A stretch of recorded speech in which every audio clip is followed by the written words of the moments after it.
stories? Instagram. We doing that too now? Yeah. Let's see here. You can't tag people in videos, Gary.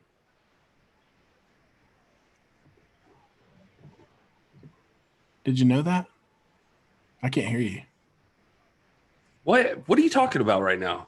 You can't tag people in videos on Twitter. Can you? Oh, no. It's only on images. Yeah. I'll just do an image then. Huh. So you said we're on a TikTok? Yeah, we're on TikTok now. I mean, we've had it. Gary had it set up, but I was like, hey, man, you cool if I post on it? And he was like, no. And I was like, you sent me a private message. You sent me a private message. I didn't send you a private message. That's how we do it. You said you don't want your wife seeing messages. I tagged you in a story. Well, it came through my messages, man. It came through my messages. You sent me you crawled up into my DMs, man. Rob, I live in your DMs. Cool. I always thought slide into your DM sounded creepy, but crawling up in your DMs. That sounds much worse. Crawled up into every little nook and cranny, man. Oh, that is a whole nother level, man. What? No, thank you. No, thank you, Rob. My body says no. I'm working on this. I didn't realize we were live. Hey, everyone. My mind says no. Oh, we live? Yeah, we're live. Dang, dude. Everybody's commenting on my hair already. Listen, it's beautiful. Thanks. I'm getting kind of paranoid about it. I was kind of going to reach over here and grab my hat because I was like, I'm not used to showing off this big not bald, but big, beautiful forehead. Yeah, it's a 5 head. That's a 5 head. It is. It's like 4. I don't think maybe. I don't know. I'm trying to figure it out. I got that Cro-Magnon skull going on. Can someone tell me why Baron Corbin and Matt Riddle hate each other? I don't know. Because they apparently really hate each other. I just don't even know why. Barry Corlin and Tad Fiddle. Mike Ribble. They're podcasters. Okay. Other podcast. They're feud. I got you. No. Well, spoiler alert, Matt Riddle just beat Baron Corbin. And as I told Will right before we went on the air, that was my main event. That was my main event. Show's over now. This is happening tonight. Yeah, you're supposed to be watching it with us. What? Who said that? It's not going to be a focal point. We just got it on because it's on. Everybody that tunes into this show tunes in to know what happened in WWE. Yeah, we are the premier source so that you don't used to have Brian. You notice that Brian Rosa left us halfway through last show and never came back. We'll never see him. He's trying to avoid the spoilers. He's gone. He's into WWE, man. Yeah. Rosa's gone, man. I noticed our subscriptions went down from, what's it now, 445 to 444 last week. That's not true. It was Brian Rosa. Yep. I tried to man, I'll tell you what, it is just hard to look at Sasha Banks. Disappointing. Okay. Oh gosh, man. I'm not gonna have nothing to contribute to tonight, man. I'm saying that right now. I know nothing. I know very little about Tasha Banks. You know what Sasha Banks looks like, and you know I was being sarcastic. I'm just kidding. I'll tell you one thing Mike Bennett didn't take into account when he challenged Nick Aldis. What's that? That he was going to start getting tagged in every freaking one of our posts from now Everyone, man. He's like, what is this thing? Piper's He's like, notes. He's like, gosh dang, man. This is the NWA guys. Don't shut up about me. They don't stop. It's like freaking Piper's notes. They don't even talk about wrestling. What the hell is this? And they I always wonder if Aldis ever gets sick of that. Yeah, it's the price they pay, man. Because they getting tagged everywhere. Anyone who's ever crossed my path gets tagged. Everyone, people's mamas. Yeah, you tag my wife in that all the time, and she doesn't care. She doesn't say anything about it. But I'm just like, she doesn't even watch wrestling. Like, I know, and I figure like Natalia would be cool about it, but I tagged the heck out of Jennifer Horn, man. I take the heck out of her and everything, man. She don't even care about Twitter either, except now she's starting to get into her little cross stitching thing. So she's like starting to get back into it. She's that looks wanting cool, me to, man. Wicked stitches, man. That's cool. Yeah, I'll put it over if you're gonna downplay it, Gary. It looks bad as. I was not downplaying my wife's stuff, okay? Yeah, you were. Yes, you were. Yeah, you called it. I was her just little, saying her little thing. Like side project. Yours is the main project. Gary, that thing Hers could is blow like up the and full- start paying the bills, man. It could. A little It could. side project. She probably gets more views than we do. Tell you that true. right now. It's probably true. Man, You guys should go check it out if you haven't already, because she does good work. Oh, there Wicked goes my Stitch. dog. Is that what it's called? Wicked Stitch. Wicked Stitch. I was gonna Nice. look it up on the Instagram here real quick to make sure I got it, but I think it's Put the it over. Wicked Stitch. Yeah, that's what it's called, Gary. Jeez. Good job. Good job, husband. Husband of the year. Rob, bro, you ruining my day, dog. Bro, He said you had a good Now I gotta put the whole thing over. Now I gotta put the whole thing over. man. Here it is, right here. The Wicked Stitch Oh, code. it's so cool. Look at that. Look at that. The_wicked_stitch_co. The Wicked Stitch Co. Dude, I want that one second row in the middle. Oh, Sam? Yeah. This guy? Yeah. Yeah. There's a kid on TikTok that dresses up like that. It's like a little bitty kid. It's really funny. That's awesome. It's called Halloween Bean. Her and her co-workers dressed Who is as this? Down there at the bottom. this. Oh yeah, that's me. That's her. Every Halloween, man, she puts on that Scream outfit and tries to jump out and kill me. I want that patch. I just want that patch Yeah. that's with the Wicked Stitch Co. Yeah, that's cool. And anyway, yeah, I like she did like the little 8-bit versions of Yeah, that's really cool. of Jason. Got a and little stuff. Iron Man right there. Third down on the left. That is not Iron Man.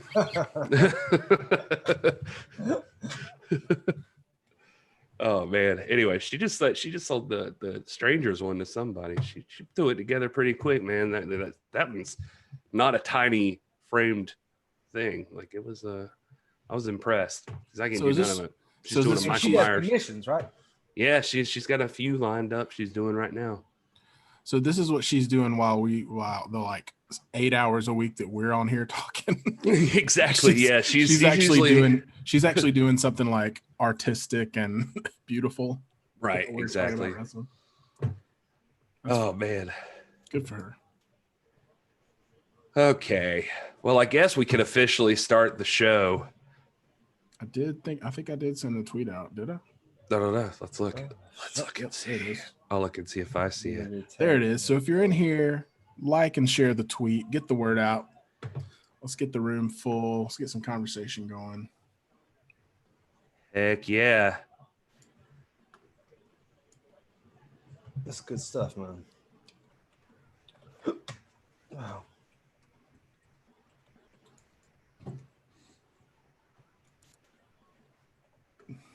Or we can just sit here and not say anything. I like this. Yeah. Seems like it.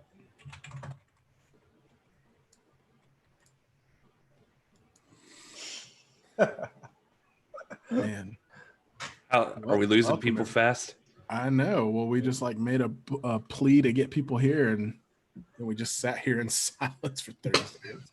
Well, this gives us a good place to like, I can trim it up to, which is Yes. nice.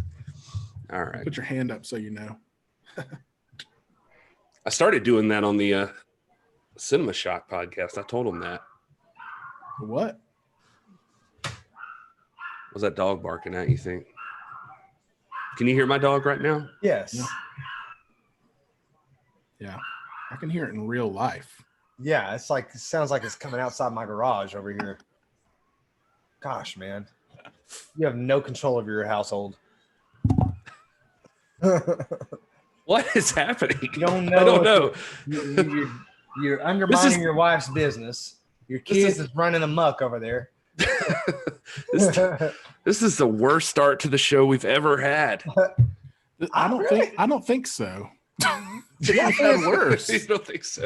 I think honestly we've had worse. I was waiting for the bang to kick in, and all right, now they're quiet. What's up, you beautiful people? This is Gary Horton. This is the NWA. Rob's rolling his eyes already. It's the podcast celebrating the past, present, future, history, legacy, and tradition of the greatest pro wrestling entity of all time. We're talking about the National Wrestling Alliance. And I am not alone. As always, I am joined by my faithful life partners. Hey, it's Will.Daly. Hey, Will.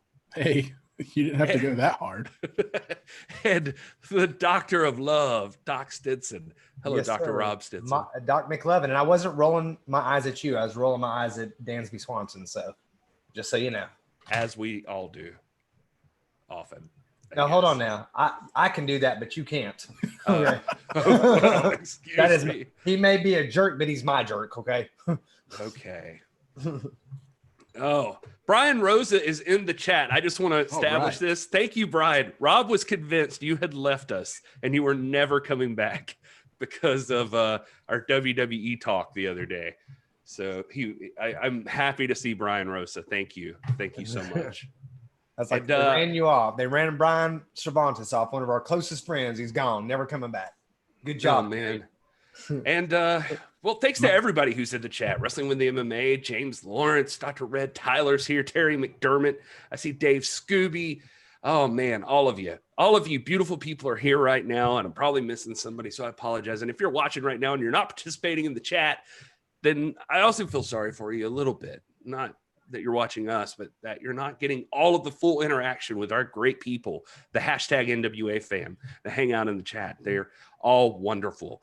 If you're listening to this on a podcast version, then know that what we'll do is we'll probably just talk a little bit about some wrestling news. We do have WWE Payback on in the background, and we will probably be reacting to that.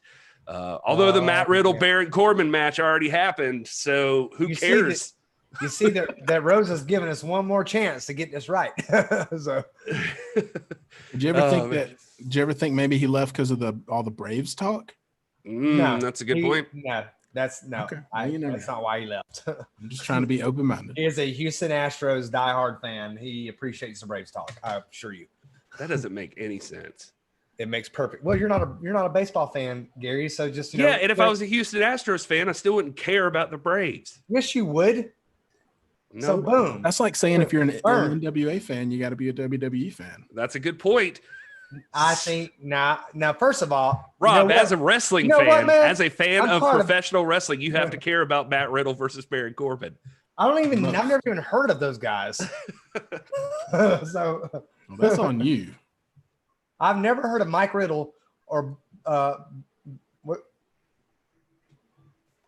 Barry Corlin. I never heard of him. Barry Corlin and Mike Ribble.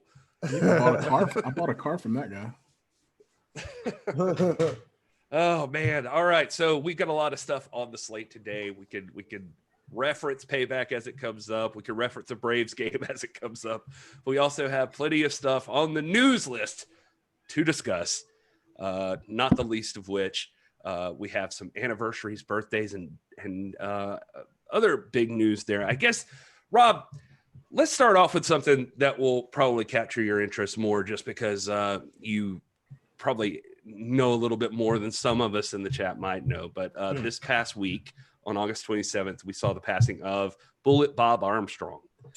And that was a pretty big one in the wrestling universe. I pulled up, just legacy.com had a little thing here, a little quick thing, just saying how he was a professional wrestler whose career spanned 5 decades from 1960 to, they say 2009. I think the guy was taking bookings even after that they may not have been aware of. He wrestled in like May of last year. Yeah. So this is incorrect, but born Joseph James in Marietta, Georgia in 1939. He was in the U.S. Marine Corps and later worked as a firefighter in Georgia, began wrestling in 1960. At the time, wrestling promotions were regional and became a regular on the Southeast circuit. He dubbed his signature move the Georgia Jawbreaker. And they say in 1988 is when he initially went into quasi-retirement, but he kept coming out of retirement, basically. Anyway, he and his wife, Gail, had 4 sons. They all became wrestlers. There was Joseph, a.k.a. Scott Armstrong, Brad, Steve, and Brian, who we all know as the WWE Hall of Famer Road Dogg Jesse James.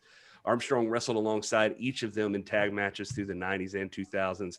He, let's see, they had his last match listed as he was age 69, but like you said, he was wrestling up to last year. And they have a little thing about, he is a WWE Hall of Famer here. And they had a quote from here, says, "I think somebody up there like me. I got to live my dream." That was from his Hall of Fame speech. But just then they go on with like a list of just every wrestling personality that had something to say about Bullet Barb Armstrong passing. Like Mick Foley's even saying he's trying to like write something up about Bob Armstrong because he thinks the world just needs to know more about him in this time. But Rob, I thought I'd give you the floor there. Anything you wanted to say about Bullet Bob? Yeah, you're talking about one of the great good guys of all time in wrestling. And by good guys, I mean like not heel or face. I mean, one of the really kindest guys ever. I got a chance to meet Bob Armstrong a couple of times just through my work with the AWF. And anytime he came through this area, he's a native Georgian, you know, so he Georgia's home to him. He's very gracious, always. Well, I compare him a lot to you guys familiar with Action Mike Jackson. This is a guy who we've all seen him. We've seen his work from back in the Crockett promotion days and through like Mid-Atlantic and Georgia Championship Wrestling. Just a hard worker. He never, you know, he was never one to like, he didn't have to be the main event draw, and he never really was the main event draw, but he was one of the great patriarchs. I mean, he's the patriarch of the Armstrong family, and did win a national tag team championship with his son, Brad. But he was a journeyman. I mean, he traveled throughout the Southeast, primarily worked in Smoky Mountain for a long, long time. And you know, he was always willing to teach somebody. It seems like anytime he would come to Ringgold to work in our promotion, and just to give you guys a little, I guess, behind the scenes picture of what happens when people come into like our promotion, the American Wrestling Federation. You got names that want their own locker room. You know, you got big names that'll come in. They want to be sequestered because they don't want to spend time talking about how they want to come in, do their work and leave. And then you got others that want to be amongst the guys. And Bob Armstrong was that guy. He wanted to be back there, and he did not mind giving of himself, coaching, teaching. I think of like Ricky Morton and Robert Gibson are those same kind of guys. They're always trying to propagate the business and perpetuate the business and instruct. He really loved his family. He really, truly, deeply loved professional wrestling. He gave his life to service of his country and to this business.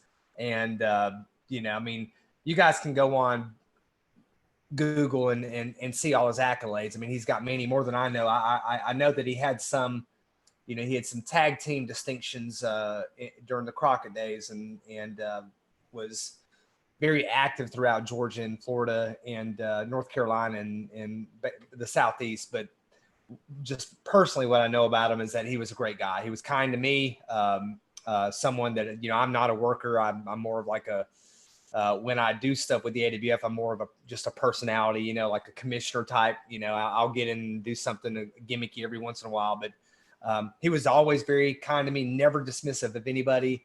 And just, you're not going to meet anybody who has anything but a kind word to say about Bullet Bob Armstrong, one of the greats, and he will be missed.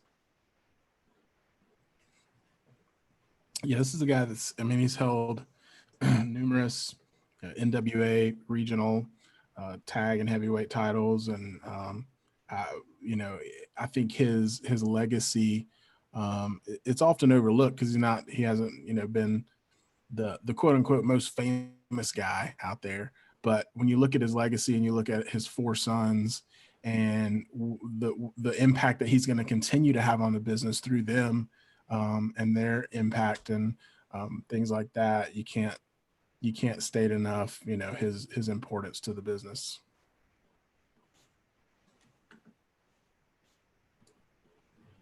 Sorry, I was muted there. Yeah, I remember the guy from a lot of different matches. I was looking through, and of course, obviously, I remember some stuff later in his career. And I remember him coming back in like WCW and helping out. And also remember him and like some Impact stuff, like with LAX, like with Conan and that sort of thing. And just the little bit that I even watched Impact, he was there with Billy Gunn and Road Dogg, helping them out. So, and the guy, man, he had a physique, dude. Like he just, even as old as he was, he looked ripped and just looked like he could beat your tail. But that's just one of the things that stood out to me. If you look hard enough on stuff, he did wrestle Jack Briscoe in an NWA title match. So that's kind of interesting. And I don't know if you just said that, Will. I'm sorry, but well, he's been active since the 60s. So, you know, he's crossed paths with Harley Race. I mean, Briscoe, Blackjack Mulligan.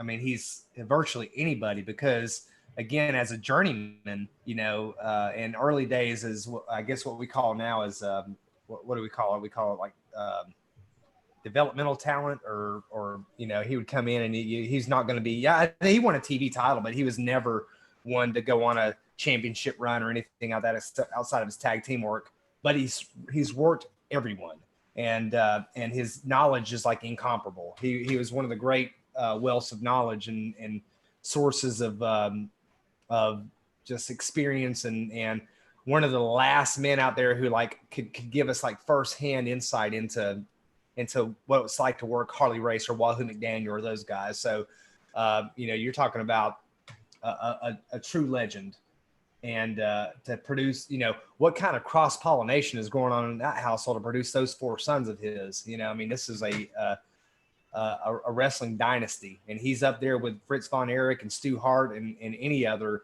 who was able to give the contribution that he gave to the business through his own work and then also through his children. Yeah, he just a huge legend in the business, and just not everybody had something to say about this guy, like just what he meant to them. So felt like it was necessary that we definitely brought him up here. It was especially considering ourselves an NWA podcast, he's definitely somebody we don't want to slip by here without bringing up.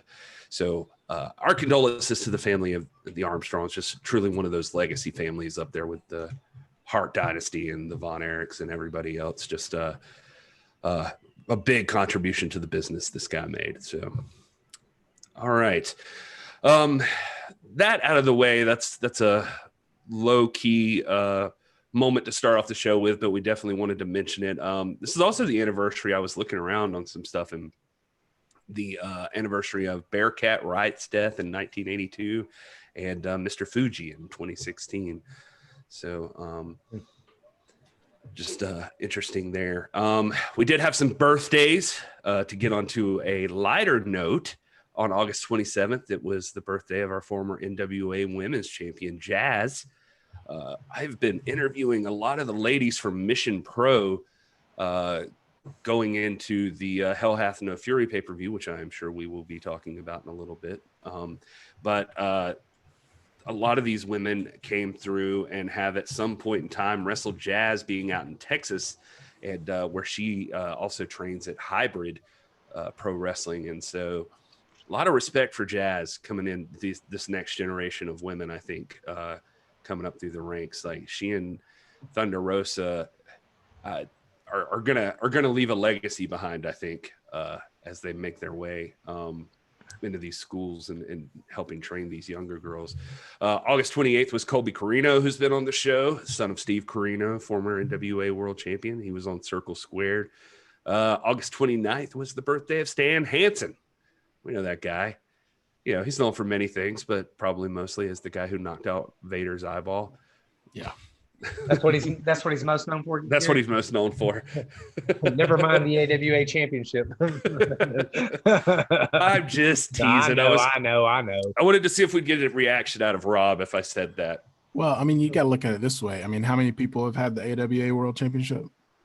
And how many people knocked out Vader's eye? That's a good point. What is a very exclusive club?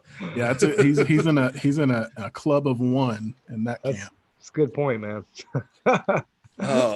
Tomorrow is a big day in wrestling birthdays, though, because it is the birthday of Ember Moon, Jeff Hardy, and Mickey James. So happy birthday, all of you. I know you're listening right now, and Every we single wish one you, of them. we wish you all a happy birthday. Yep.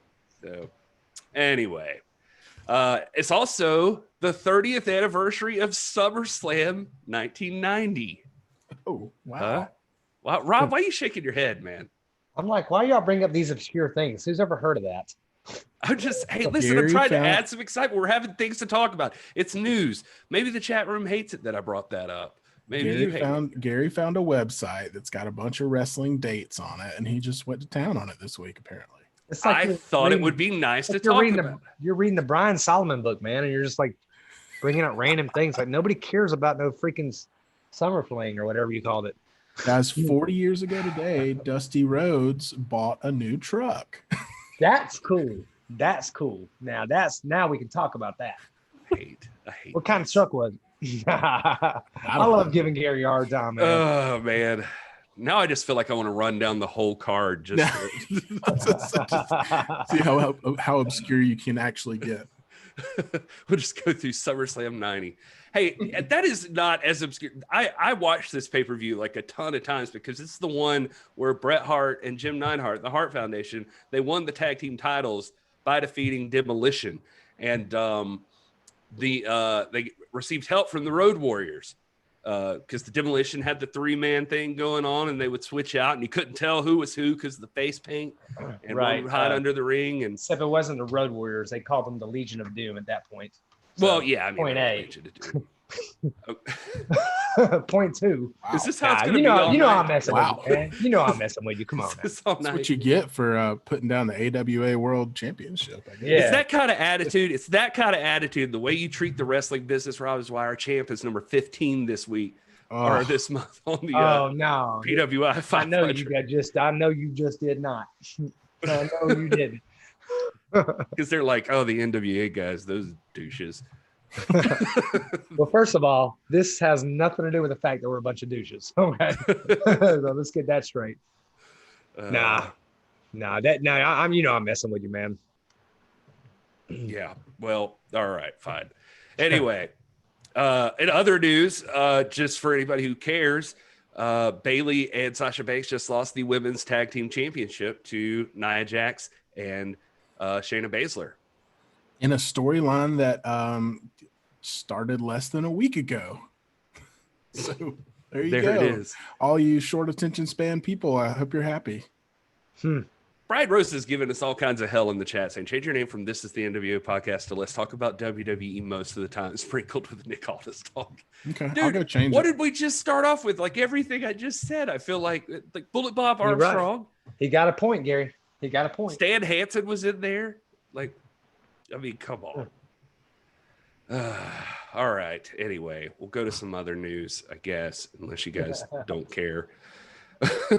Sadly, the first news thing listed on this is WWE. Yeah, maybe we'll come back around. We'll just come back to that. You got to read the room sometimes. Yeah, there you go. All right. So, what's the NWA doing right now? I will tell you what the NWA is doing. Last night, Thunder Rosa and Nick Aldis defended the world championships. So I don't know. I was keeping up on. I got to tell you, I was super disappointed about this because I did not plan around it, and I would have. I did not know that thing was on Fight TV until I saw some people talking about it on Twitter. Nothing about that poster or anything else said that thing was on Fight.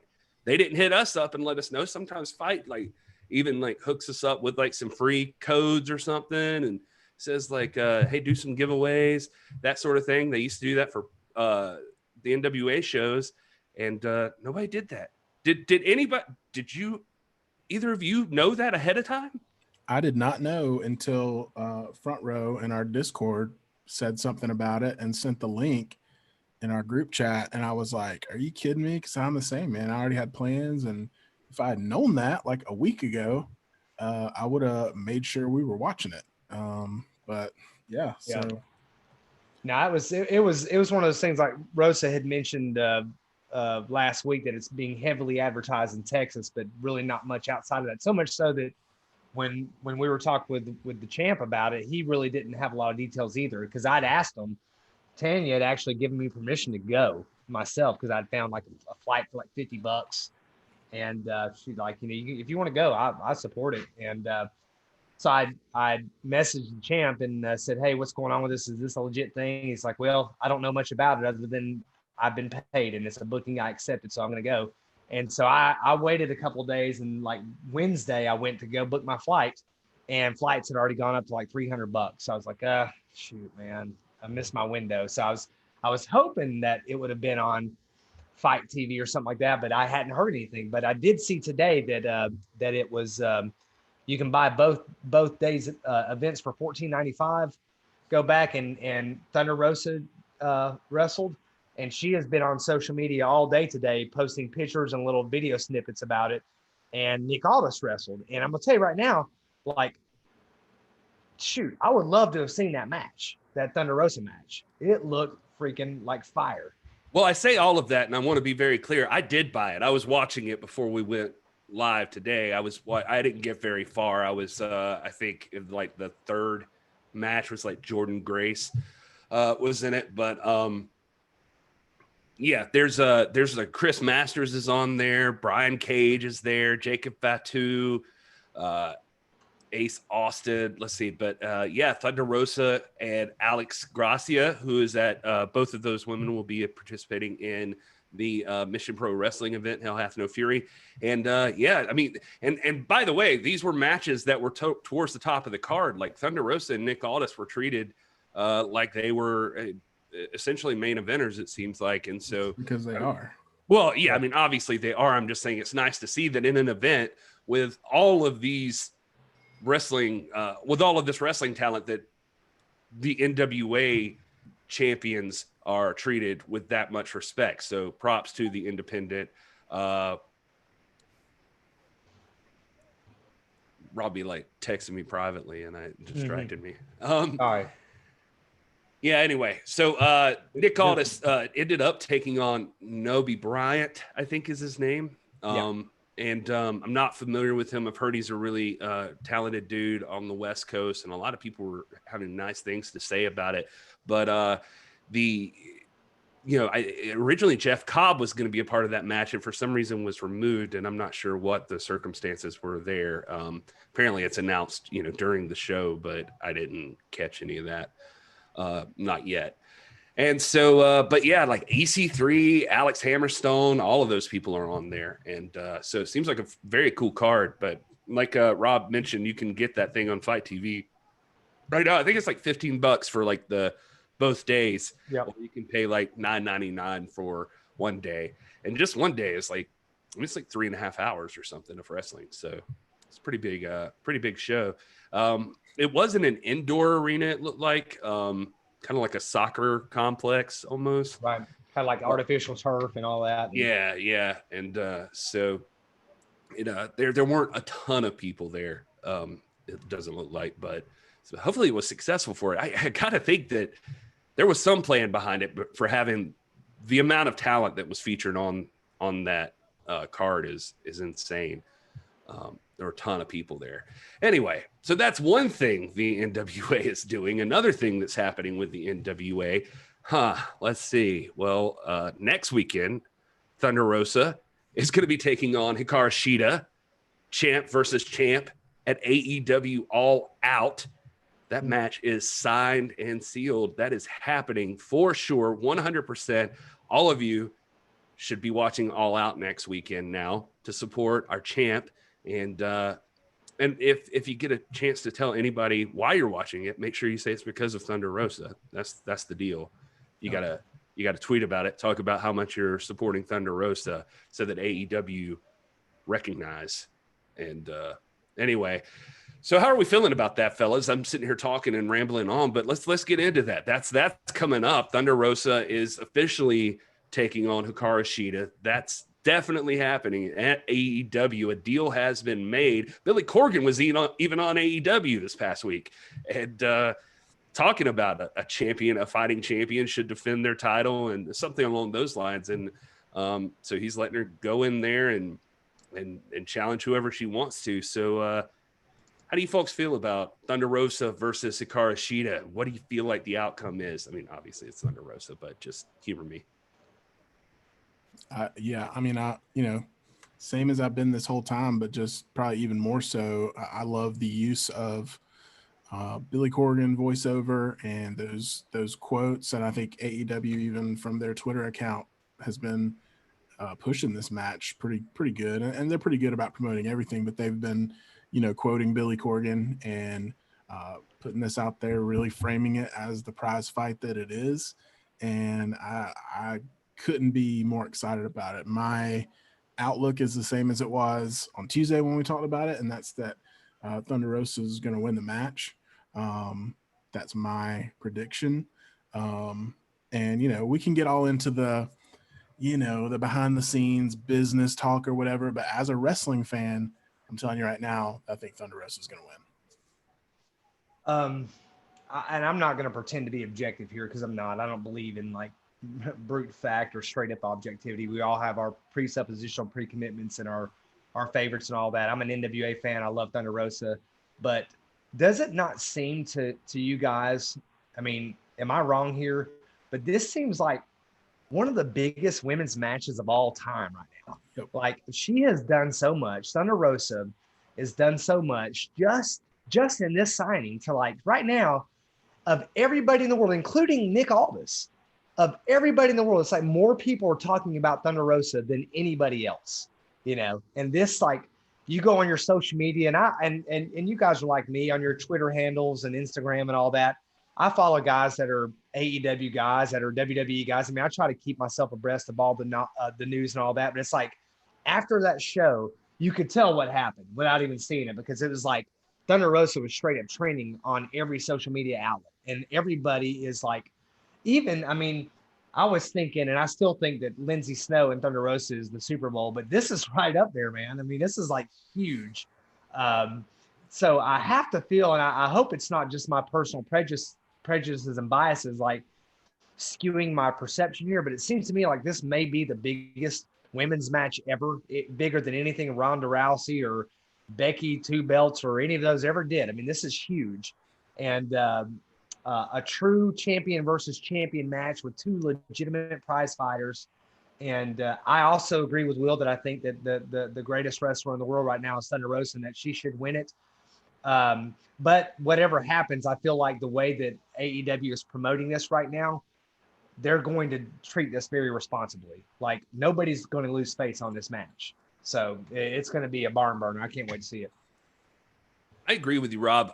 Now, I agree with you on some points. I'm tempering my view a little bit that, I was talking to Robin Reed, who is the head of creative for Mission Pro Wrestling. I just did an interview with her, and that'll be going up shortly. But we were having a conversation about women's wrestling in general, and I told her, and I think we were on the same page. She kind of agreed with me that it had felt like women's wrestling was like getting elevated, and it was getting hot. There was the pay-per-view that they did. In WWE, you had Becky, Charlotte, and Ronda headlining WrestleMania. It's hard to argue that there's been a bigger peak for women's wrestling than that. But then all of a sudden, it felt like everything just fell off. And there was less focus on it, less time given to the women, all for whatever reason. I couldn't tell you because there's plenty of talented women wrestlers out there. So for some reason, it almost even seemed like WWE started to fall back into this trend of what they used to be, basically, with what they expected out of women and the divas and that sort of thing. So that was a little disappointing. But now, thanks to things like Mission Pro and especially Thunder Rosa, credit where it's due, I feel like I feel like women's wrestling is picking up. Again, it's gaining a lot of traction here, and it is because there's about to be an all women's run pay-per-view, and the AEW women's division, while they've had issues with injuries and that sort of thing, you can tell they're trying to work it out, and so then they're actually taking someone like who is a legitimately good champion, like a acceptable legitimate champion like Hikaru Shida, and they're trying to get her the best competition possible, and that's Thunder Rosa. And so they're bringing in a outside champion in to face her, and you're getting a champion versus champion match, and I think it's got as much hype as anything else on that card, in my opinion.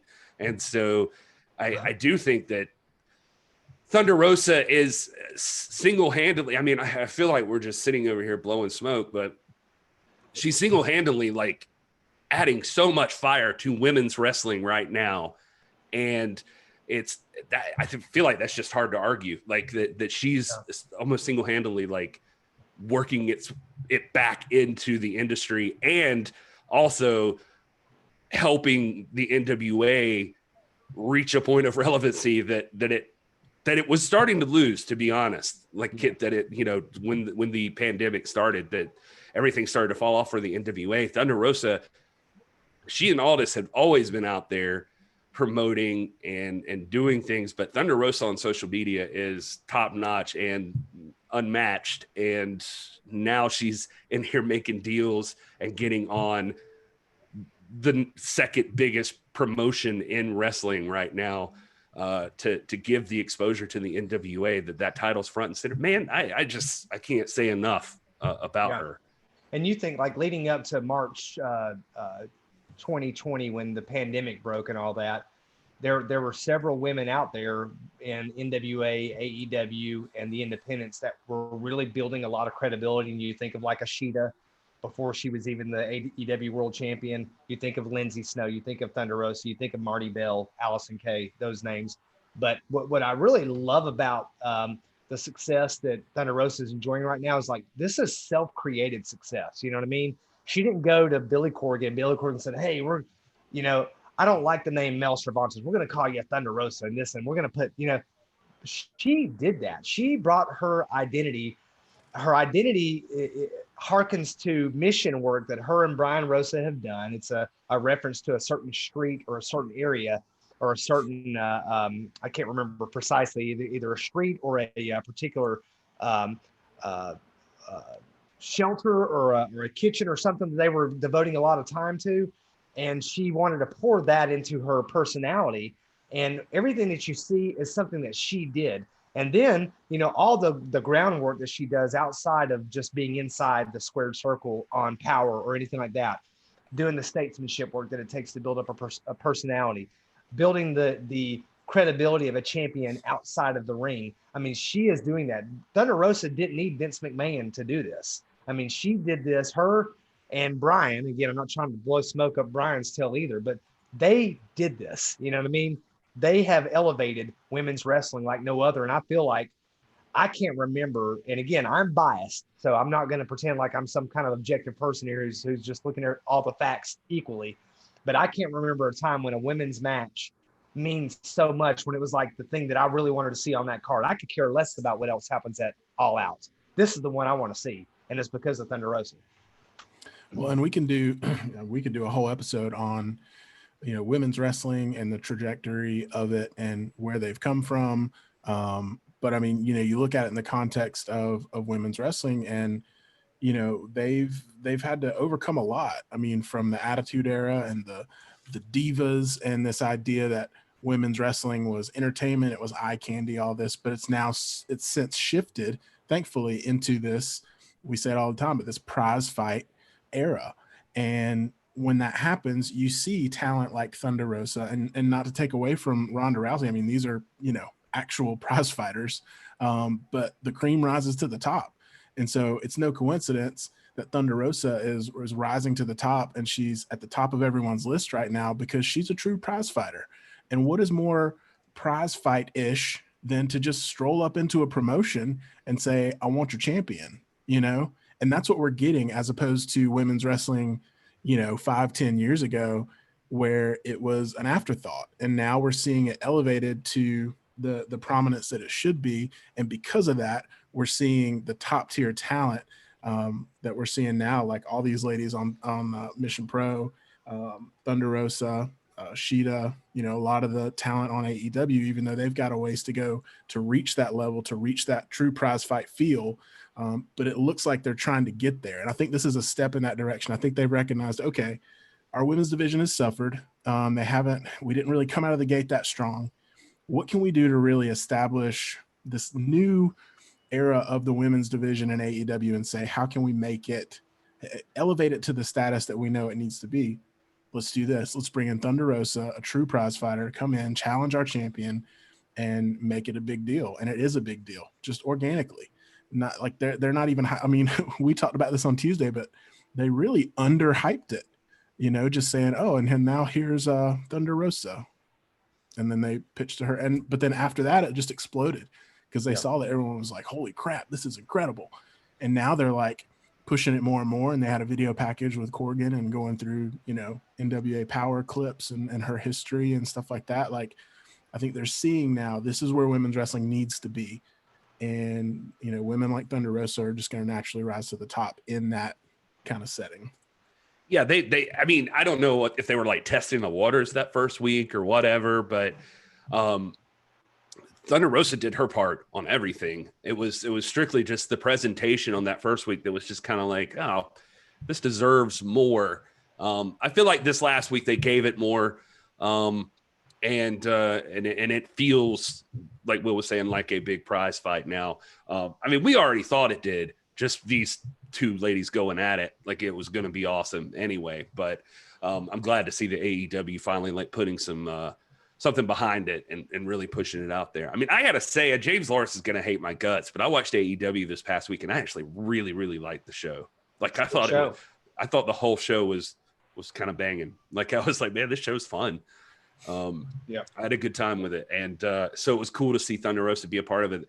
So let me ask you guys that, or this, based on that, how do you feel like, I mean, is it dependent on kind of how this plays out with Shida and Thunder Rosa? Like, would you be open to the possibility of more crossover between the NWA and AEW as this goes on? Well, I mean, Gary, I believe the NWA is a meta promotion. So I think it's in its nature to cross promote all the time. I mean, we're going to do our own thing for sure. We'll have our own venue and our own, when Power comes back and through Primetime Live and all that, you know, we'll be doing stuff that's NWA oriented. But I think it's in the nature of the NWA to do what you're alluding to go to Impact or Ring of Honor or to AEW, to New Japan, to you know, if Chikara ever opens back up, you know, to all those territories, because I think the NWA is just a unique. It's not the same kind of a promotion like any other promotion. I mean, it's not a promotion that's like a set entity with set shows and a set roster. The NWA is the National Wrestling Alliance. It's the meta promotion that overarches every other promotion. That's philosophically, I think it makes it different than anybody else. So I'm open to it. And I think if you weren't open to it, then you really wouldn't understand the NWA. I agree. I think, you know, the more of this that we can get, the better. I mean, we talk about it all the time, but you know, if they handle this correctly, right? And I'm optimistic. I think they will. I think just based on how they're framing it up and how they're selling it, then it's gonna come across really well for both promotions. But I just really think, again, until AEW gives me a reason to be cynical about them, that they're going to treat this with respect, and it's going to open the door for more crossover. And I think that benefits everyone. But again, we'll just have to see how it plays out. And if they don't handle it well, listen, I'll be the first to criticize them. I felt like, man, having the fans there this past week, I just thought of this for some reason, but having the fans on AEW this past week, did it feel different to you? Because I thought it did. Like, I thought it added something. You know, there weren't many, but it's still, God, there was just something more electric about it. And it's just interesting to me because I know WWE's in that deal that they're not going to, I mean, at least through October, I think they're not going to have any. And even just however many hundred were there. I think I read somewhere, or Meltzer was talking about, like, maybe they would try to cap it to like 1,000 or something like that if they can get the seating figured out. But even that amount, God, it just felt there was some new energy in AEW this past week on the show. Oh, for sure. I mean, listen, man. I mean, we are human beings. We are not meant. We weren't created. The Presbyterian term there, created. We weren't created to be sequestered. We weren't created to be separate from each other. We're social beings. We were meant to engage, to converse, to be close. We were even meant to touch, guys. You know, and to have fans back in. There's like, I mean, I'm a generally happy person, but like when baseball was up in the air, like, and all I had was wrestling, and wrestling was great, you know, to be able to go and watch NXT and WWE and AEW, that was fantastic, and that got me through. But like, really, but when baseball was in the air, guys, man, I was like close to depression, like legitimately. I was like, I don't know, this just isn't right. Like my life is in disarray because I've learned to depend on this. There are not many things I depend on, but that's one of them. And just even though there aren't fans in those baseball stands, to see those cutouts and to hear them pumping in the fan sounds on TV, that like is very therapeutic. So to see fans at a wrestling audience of that magnitude, I mean, it was very therapeutic for me. I love seeing that. And heck, man, if I have the opportunity, I might be there. Yeah, I thought it was great. Definitely a step in the right direction. You know, we can get in the whole debate about whether or not it's too soon or anything like that, or the protocols and all that. But just speaking as a fan, I echo Rob saying that, you know, wrestling's a spectator sport. It always has been. It was never created to exist just in a vacuum. It's supposed to be in front of fans with interaction and stories being told. It's real life simulated combat storytelling, and you know, it's live action. And so it's I love watching it regardless, but there is just something about knowing that fans are there, having that interaction, that puts it on a different level, you know. For those who care that are playing along with us, Keith Lee did defeat Randy Orton at WWE Payback. For everybody who thought Keith Lee was going to get buried, he's at least not buried yet. So just throwing that out there. I didn't hear his music. I had it muted. I didn't hear his music, so I don't know if you guys can let me know if he got some new music or not. Anytime you say the words defeat Randy Orton in the same sentence, I love it. Man. Listen, we know somebody who doesn't think the same way. I know one real world's champion who would disagree. I mean, no disrespect to the real world's champion. He's a worker. They have an insight I will never have. But you know, I'm the fan. They're doing this for spectators, and I'm gonna tell you, Randy Orton doesn't do it for me. He didn't even crack the top 25, so of the PWI 500. So I don't know, but you know, I don't, you know, they have a mutual respect and a camaraderie and a kinship among themselves, and obviously Aldous has a deep respect for Randy Orton, and I'm not ever going to challenge that. I just know that he's never done it for me, and there are some personal things that's happened in his nature that make it very difficult for me to find him credible at all as a personality in a spectator sport. But, you know, to each his own. I'm not going to ever defriend somebody because of an opinion over pro wrestling or over anything for that matter. So that's not why you defriended me? Was there another reason? That's because you were making fun of my freaking PF Chang's that day, dude.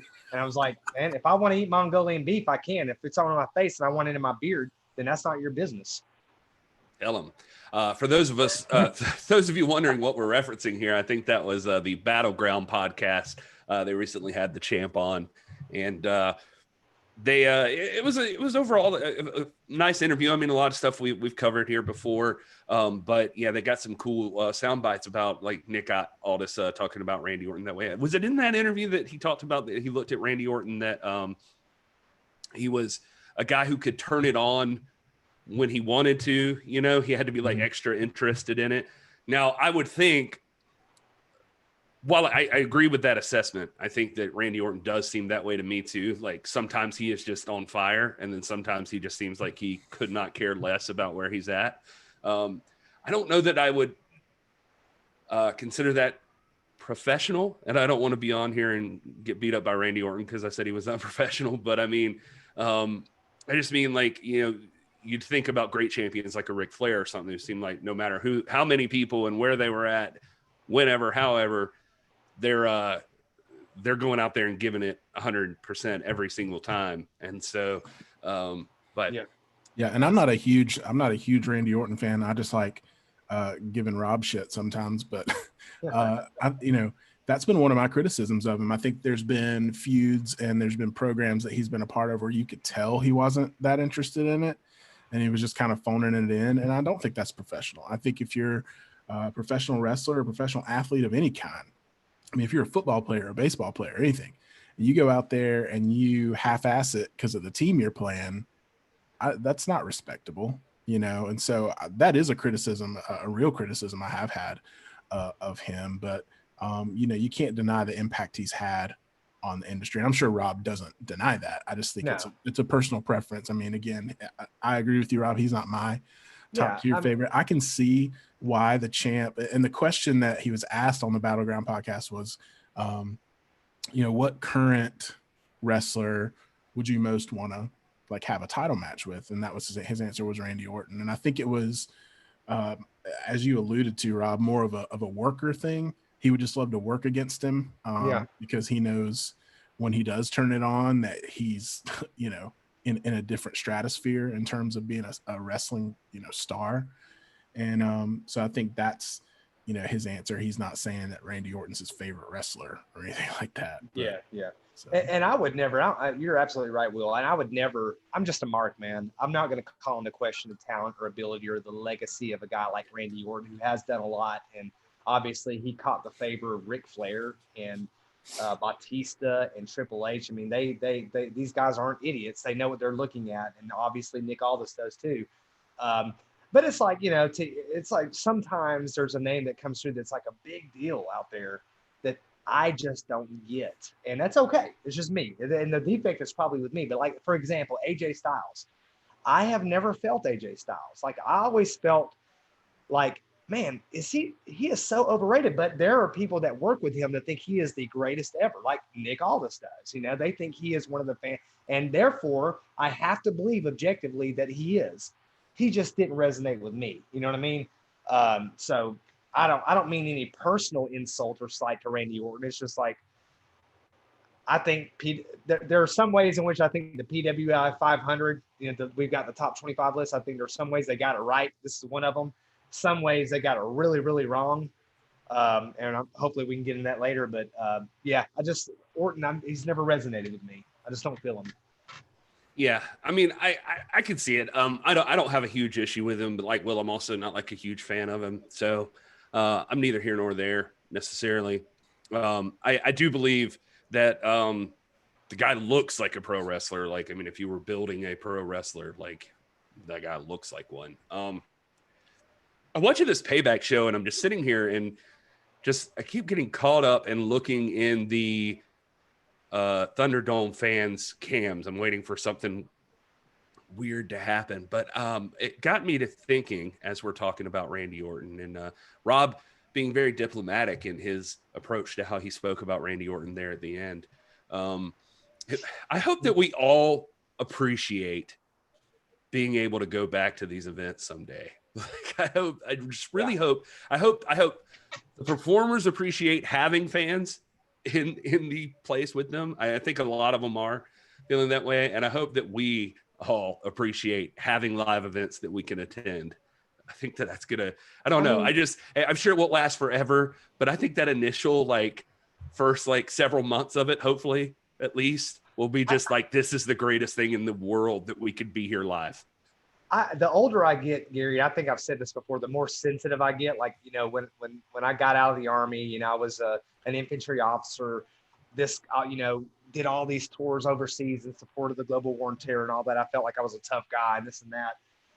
The older I get, and it has to do with my fourth child, Petra, you know, she's like awakened this sensitivity in me for sure.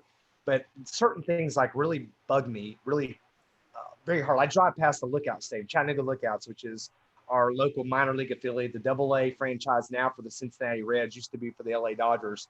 And I look at this like stadium that was meant to house people. And when we're driving through Atlanta, you got Truist Park that was meant to be a place for people to come and enjoy each other's fellowship and to take in a sport and to be together. And when I ride past those venues and I see an empty arena match, you know, even though I like watching wrestling and all that, it's like part of it like makes me really, really sad that it's, and I can't wait to be in those parts again. You know what I mean?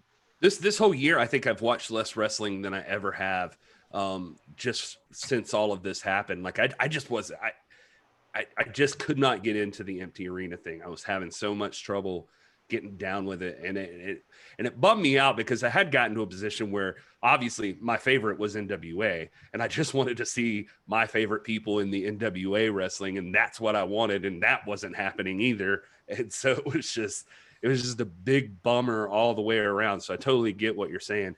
And even looking at Thunderdome here, I'm sitting here watching this thing as we're talking, and you know, I think it was this might have been a Meltzer thing I heard the other day, but I don't remember if we talked about it. But you know, those guys and gals that are in the Thunderdome Zoom, like they're not even really reacting to what's in the ring. Have you heard that story? Like that they have a director like that's like kind of telling them when to clap, when to cheer, like that sort of thing. And it's no, very contrived.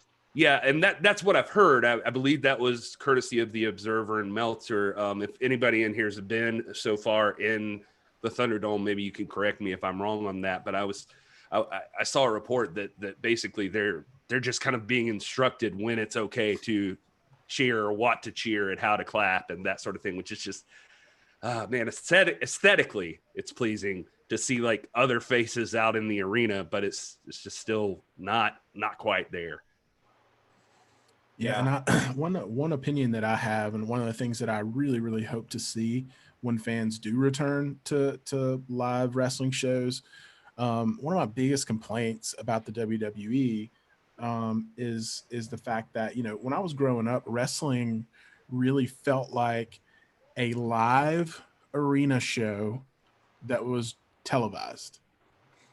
And then lately, in the last like 10, 20 years or so, it turned into a televised show with a live crowd. And now you may think that that's like saying the same thing twice, but it's not, because it's all about what the priority is. And it went from, hey, we're putting on a stellar wrestling show for these fans, these spectators, or we're putting one on for the camera and we're letting the spectators watch. I want to get back to wrestling shows that are for the live fans that are televised, because those are essentially going to be the best shows, and they were better. That's why we love like old school wrestling, because that's what they did, is they went out to entertain the fans, and just by nature that's going to be entertaining on television as well. But when you go out there and you're trying to make a television show with a live studio audience, it's not the same. You know what I mean? It does have that contrived nature to it, and you're doing things to cater to the camera and to the people at home, and it makes the people that are there live feel left out. So my hope when fans do return is that we can get you know, kind of a return to that feel of like, this is an arena wrestling show or a studio wrestling show. That's what I feel like Power captured that, and that's one of the things that the champ and everyone always talks about, is that the crowd was a part of that show. You know what I mean? The crowd was an integral part of NWA Power. They weren't just like observing a TV show, you know? And so I want to get back to that on like a larger scale in wrestling. Well, 100%. I always, every time I think about the empty arena and a lot of from just what you just said, it always takes me back to like the very first NWA Power taping that I was at, and when Jim Cornette walked out, and they got a guy, you know, like Marquez did it the first little while, and then there's another dude that comes out, and they kind of talk to the crowd, warm everybody up. It's like your opening act almost, like just, where are you from? What are you doing? You know, all of that stuff. But I'll always remember like Cornette coming out and like talking to the crowd, and he's like, hey, look, you're all on camera. The camera's pointed right at you. They're all going to see you. You are as big a part of this show in this studio as anybody else is. And he's like, if you're watching Jimmy Kimmel and the crowd doesn't laugh at one of his jokes, it ain't as funny. He's like, nobody at home's going to feel like it's funny. He's like, this is all about you guys. And if something's good, you got to let us know it's good. And if something's bad, tell us it's bad so we can adjust. Like, he's like, it's all about what you guys think. And it just felt like so much more, I don't know, that always stood out to me, because it's like, I feel like that's really true. That's a guy who's had experience. He knows. I mean, if that crowd looks like they're having a good time, then your audience at home is going to have a good time. Well, and at the same time, he was encouraging you to have a genuine reaction too.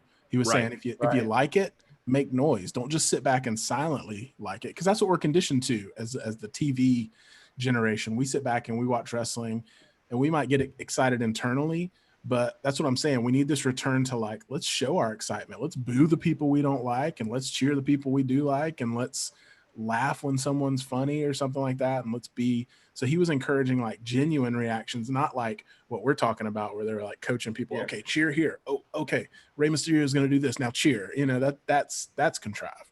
It's a lot like what we do here, man. I mean, this is a social event. We come out here with our family that joins us on the show every Sunday and Tuesday, and we just hang out, man, and we enjoy each other's company. And even and Gary can attest to this, the power tapings, it's a gathering of friends, man. I mean, you just get to know these people, and you were doing the meat and drinks beforehand with like Rotella and Elder Sour and Polka Dot Pam and Heather Hunley and Lavi and all those guys, and Front Row and Fortson and Massman and all those people. And it's just like wrestling should be social. It should be organic. It should be authentic. It should be like what we're doing right now. You know what I mean? Responses that aren't prompted, that are just, hey, we're here in the circle of trust, and you can say what you want to say in good form and good decency, of course.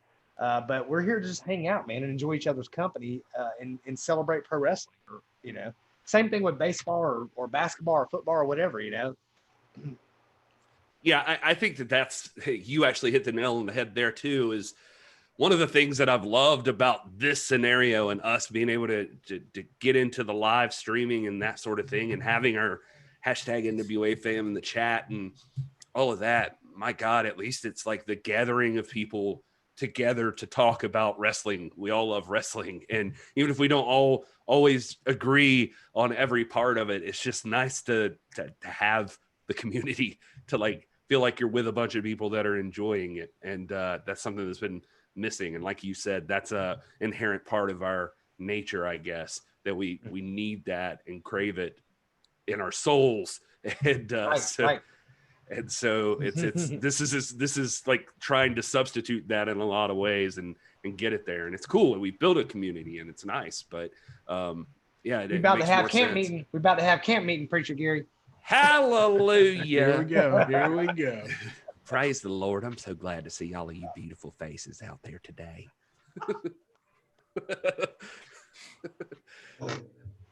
Oh man. All right. So what's next? Well, I can tell you that Dominic Mysterio, I believe, somebody correct me if I'm wrong, just got his first official WWE pinfall. He just pinned Buddy Murphy in the middle of the ring. So giving Ray and Dominic the win over Seth and his church. He is the Monday Night Messiah. How's that for a wrestling career? He's been an official in-ring performer for 7 days, and he's already appeared in 2 pay-per-views. Looking good. Bobby Lashley looking good with that U.S. title.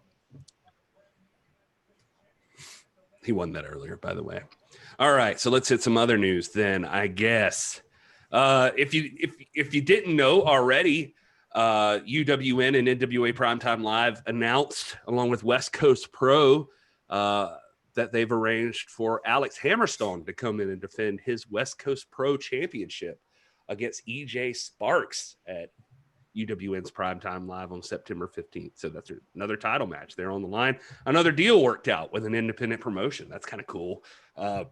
I personally am a big fan of what I've seen of Alex Hammerstone. I think he's cool. And granted, he's an MLW guy, and I've never gotten an MLW pay-per-view. I'm admitting that up front. So everything I've ever seen from him is like YouTube stuff. And I follow him on social media because he seems like he's like a real motivational, like kind of inspirational guy when you look at him, like just got a good attitude about everything. And so I'm excited to actually be getting my first show, I think, with this one, that I'm going to see Alex Hammerstone live and defending this West Coast Pro title. But any thoughts on that, boys?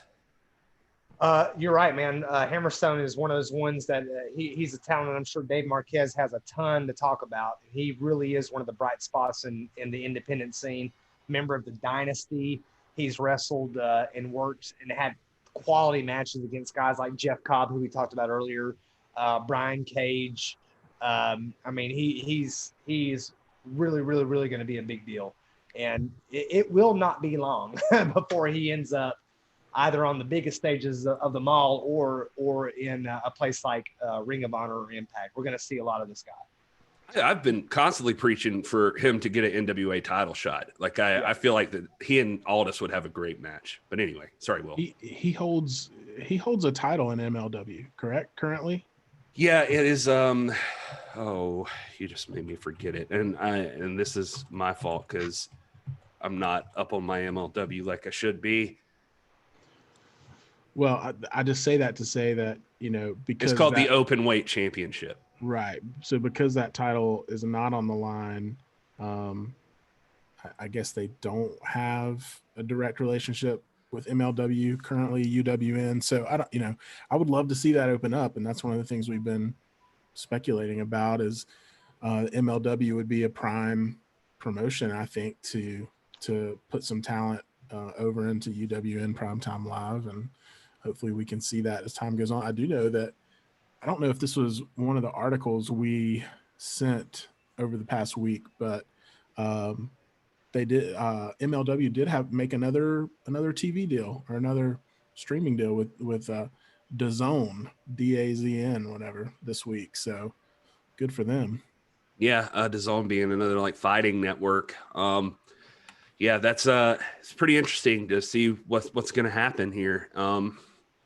It's funny. Is it NXT on Tuesday this week? Yeah. Yep. So AEW is gonna. Well, and I thought AEW was gonna run unopposed this week. I don't know why I just thought of this, except I was thinking of UWN Primetime Live, but apparently WWE is gonna still be running on Wednesday night. They're just re-airing NXT on Sci-Fi Network. Yeah. So they just can't let it. They cannot let AEW not have the whole. They can't just let them have the day. Here's another piece of news that's relevant to WWE Payback that's going on right now.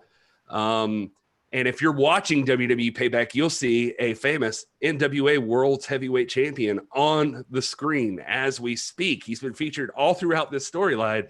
Adam Pearce is currently just like heavily on rotation in WWE right this second in this Roman Reigns and Bray Wyatt storyline, and Braun Strowman. Adam Pearce has been in and out, just popping on and off. It's kind of cool to see him there.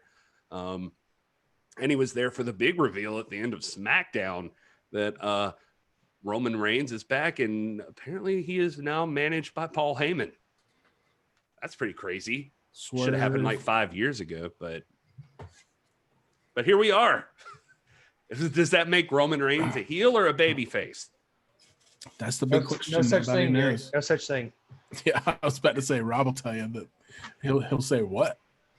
But no, I don't know. I mean, people have been the same way that they have with Cena for years. They've been clamoring for Roman to turn heel, me being one of them, just because I like effective heel turns. And people are looking at this as a way to say that he is a heel, but it's just the way we've got just as much evidence to say that Paul Heyman's now a babyface. We don't know. So we kind of got to see how this all plays out. But it seems like since his return last week, and it's only been a week, but it feels like they're more trying to book him as like this badass. I don't care about anything. I'm not a heel or a babyface. I would just beat up everybody that I don't like kind of character. I don't know how Paul Heyman plays into that. But I guess we'll see. Well, I mean, it's where I was gonna say I could buy Stinson on this one, because I feel like out of everybody, like Lesnar and Heyman seem to portray just the prize fighter feel like of their character, their nature. Like they just Lesnar wasn't nice, but he also wasn't like going out of his way to be evil necessarily. It didn't seem like he was just like, I'm a big tough guy and I beat people up and this is what I do. And I walk in and out and I just do my job, which a lot of people hated, by the way. But anyway, it just feels like maybe that's the path they're paving with Lesnar and I'm sorry, with Reigns and Paul Heyman. Sorry, got sidetracked. Yeah, again, we'll just have to see. I mean, you know, it is a gray area. But I think the consensus would be that over the past few years, Paul Heyman has been a heel. I mean, just the way he delivers his promos and the way, you know, the things that he says, they're not like, they're not babyface. I mean, they're very, he gets very personal and very, you know, stuff like that, which, you know, Rob might have a different opinion, but I think for me, you can be neutral without getting personal and without being inappropriate and things like that. I feel like he's been pretty clearly heel. So I don't know if that's going to change or if they're going to keep that the same kind of style. And now it's just Roman. I don't know. We'll have to see. No, I agree with you. I think that Paul Heyman definitely is a heel. The whole babyface heel thing this is more of a philosophical quirk that I have, where I think when wrestling is at its best, it's prize fighting. The heel babyface thing is irrelevant. It doesn't permeate. You know, it's like it should be real people. When you look at like the peak of Crockett Promotions in 84 and 85 and 86, were the Horsemen heels? Yeah, they kind of were, but they were getting cheered by a lot of people, and they weren't like dematerializing and doing. I mean, they went in and they jumped. They were gangsters that jumped Dusty Rhodes, but that really happens in real life. People really go punk people out, you know. So, you know, when it's best, the heel babyface distinction is a little blurrier. It's more like real human life, but that's not, everybody doesn't subscribe to that mentality. I mean, when wrestling is less believable for me, that's when you see people like going out of their way, like an MJF does, to just be a really outlandish, unrealistic asshole. You know what I mean?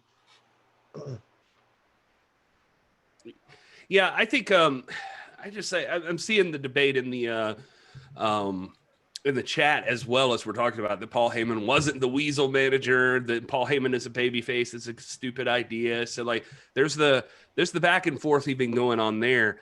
And I get that you can be a heel and still be cheered by fans. I guess I would still think of though that doing heelish things makes you a heel, I guess I don't know what, you know what I mean? I think that you're right. I think that I don't want to overplay this point too much, because I think what the NWA was doing right before the pandemic was really at the ideal. And that's in wrestling, that's kind of a rare thing here lately. It wasn't so rare back in the 70s and early 80s. You know, back in those days, you just had guys that had their own perspective, and it's like, here's an analogy. I'm a big Atlanta Falcons fan. I hate the freaking New England Patriots. I hate them. To me, they're heels, you know. But they're not cheating. I mean, they're not bad guys per se. I just don't some like would disagrey. Yeah, they did cheat. I'm pretty sure. Well, I guess that might be a bad example. You might need to go like Yankees or Yankees. Yeah. And Braves. Yeah. And let's say I'm a Braves fan. I guess I respect the Astros, but they're not cheaters. Oh, wait a second. Hold on. That's not the best now. Now you get what I'm saying. I mean, we're trying to keep sports like they go through and they play the sport, and you don't like them because they're not your team, and they're mouthy, and there's a lot of, it's like Jerry the King Lawler, I think, is the ideal. At one point in 86, 87, Jerry the King Lawler was simultaneously the most beloved man in Tennessee and the most hated man in Texas. The Fabulous Freebirds were simultaneously the most beloved tag team in Georgia and the most hated tag team in Texas. They didn't have a change of philosophy. They just were who they were, you know? So heels and faces, I mean, yeah, obviously wrestling is a morality play. You're going to have guys that take shortcuts and guys that are bad-mouthing the fans and guys that are jerks and all that and stuff. But to me, it's like, that's more a description of what human nature is. I think today in the modern era, since like the Attitude Era forward, and even before that, people overplay that to where they're like trying to make these characters the personification of evil, and good guys a personification of good, so much so that the morality play is lost. The illustration is lost. There is no parable anymore, because obviously if the choices are good versus evil, there's obviously a right answer. Wrestling shouldn't be like that. It should be much more it should be much more of a spectrum of options. Like, I can see both sides when it's at its best. It's not always that way. Not everybody subscribes to that, But I think the NWA pretty much does that. I mean, you look at like say Nick Aldis and Tim Storm. Nick Aldis attacks Tim Storm, can't remember which episode it was, but we all saw with Camille and the spear and all that stuff. It's not like Nick Aldis was evil incarnate. He saw someone who was a threat to him. They, made a calculated decision to do this. Was it a shady move? Yes, it was. But at the same point, when Nick Aldis wrestles, he doesn't resort to shady tactics. I mean, he follows the gentleman rules of the square circle, and he wrestles by the rules. And, so I don't know. I know I'm dragging that argument on, but maybe it makes sense to somebody. No, I get that. And I think you're right. And I think there's a place for the classic heel baby face. I mean, you're going to have your underhanded cheaters versus the squeaky clean All-American, whatever. But I definitely agree with you that in that top tier, when we're talking about, I mean, nothing drives me crazier in WWE or any top promotion when a world title fight is a DQ finish or an interference or something like that. It should not be that way, in my opinion. It should be treated. There should be a finish. And I know historically that happens, but if you go look back at, old school again, NWA, WCW, that stuff would happen, but it was specifically to further a storyline. It wasn't to like save a character or some, you know what I mean? Like now it's almost done so that nobody gets buried or something like that, which is like a cop out. I mean, if you don't want anybody to get buried, don't book the match. Like somebody's got to win, somebody's got to lose. Like, so you should have a plan outside of that. Exactly. Let's try a thought experiment here, just to see if the point makes sense. Like let's look at, because since our champion Nick Aldis has referenced this as one of the pay-per-views that he was buying when he was formulating this concept of prize fighting. Let's look at and I would like the folks in the chat to get involved in this discussion. I think this is really good here. Let's look at Conor McGregor versus Floyd Mayweather. Okay, let's look at it. Can we establish up front that we agree, at least as a common starting point, that the NWA is built around the fundamental principle of the prize fight? Do we agree on that? Yes. If we don't agree on that, we got to have that debate. If we can agree on that, now let's take this a step further. Well, Nick Aldis has said that. Like, yes, that's not us speculating. That is, we've heard it from the horse's mouth that's the fundamental basis for the NWA. That's what they all agreed on. Exactly. That made this happen. And there may be people like a James Lawrence or somebody who might say, and it's not James Lawrence who would say this, but there may be somebody who say, well, all this and them say that, but I disagree with that philosophy to begin with. But let's just take it for granted that we all agree on that. Okay. So now let's look at Floyd Mayweather and Conor McGregor. Who in that match was the heel and who was the babyface? Because we can all agree that both of them do dastardly things. But That's a good point. I mean, I think it's just depending on your perspective. It's exactly.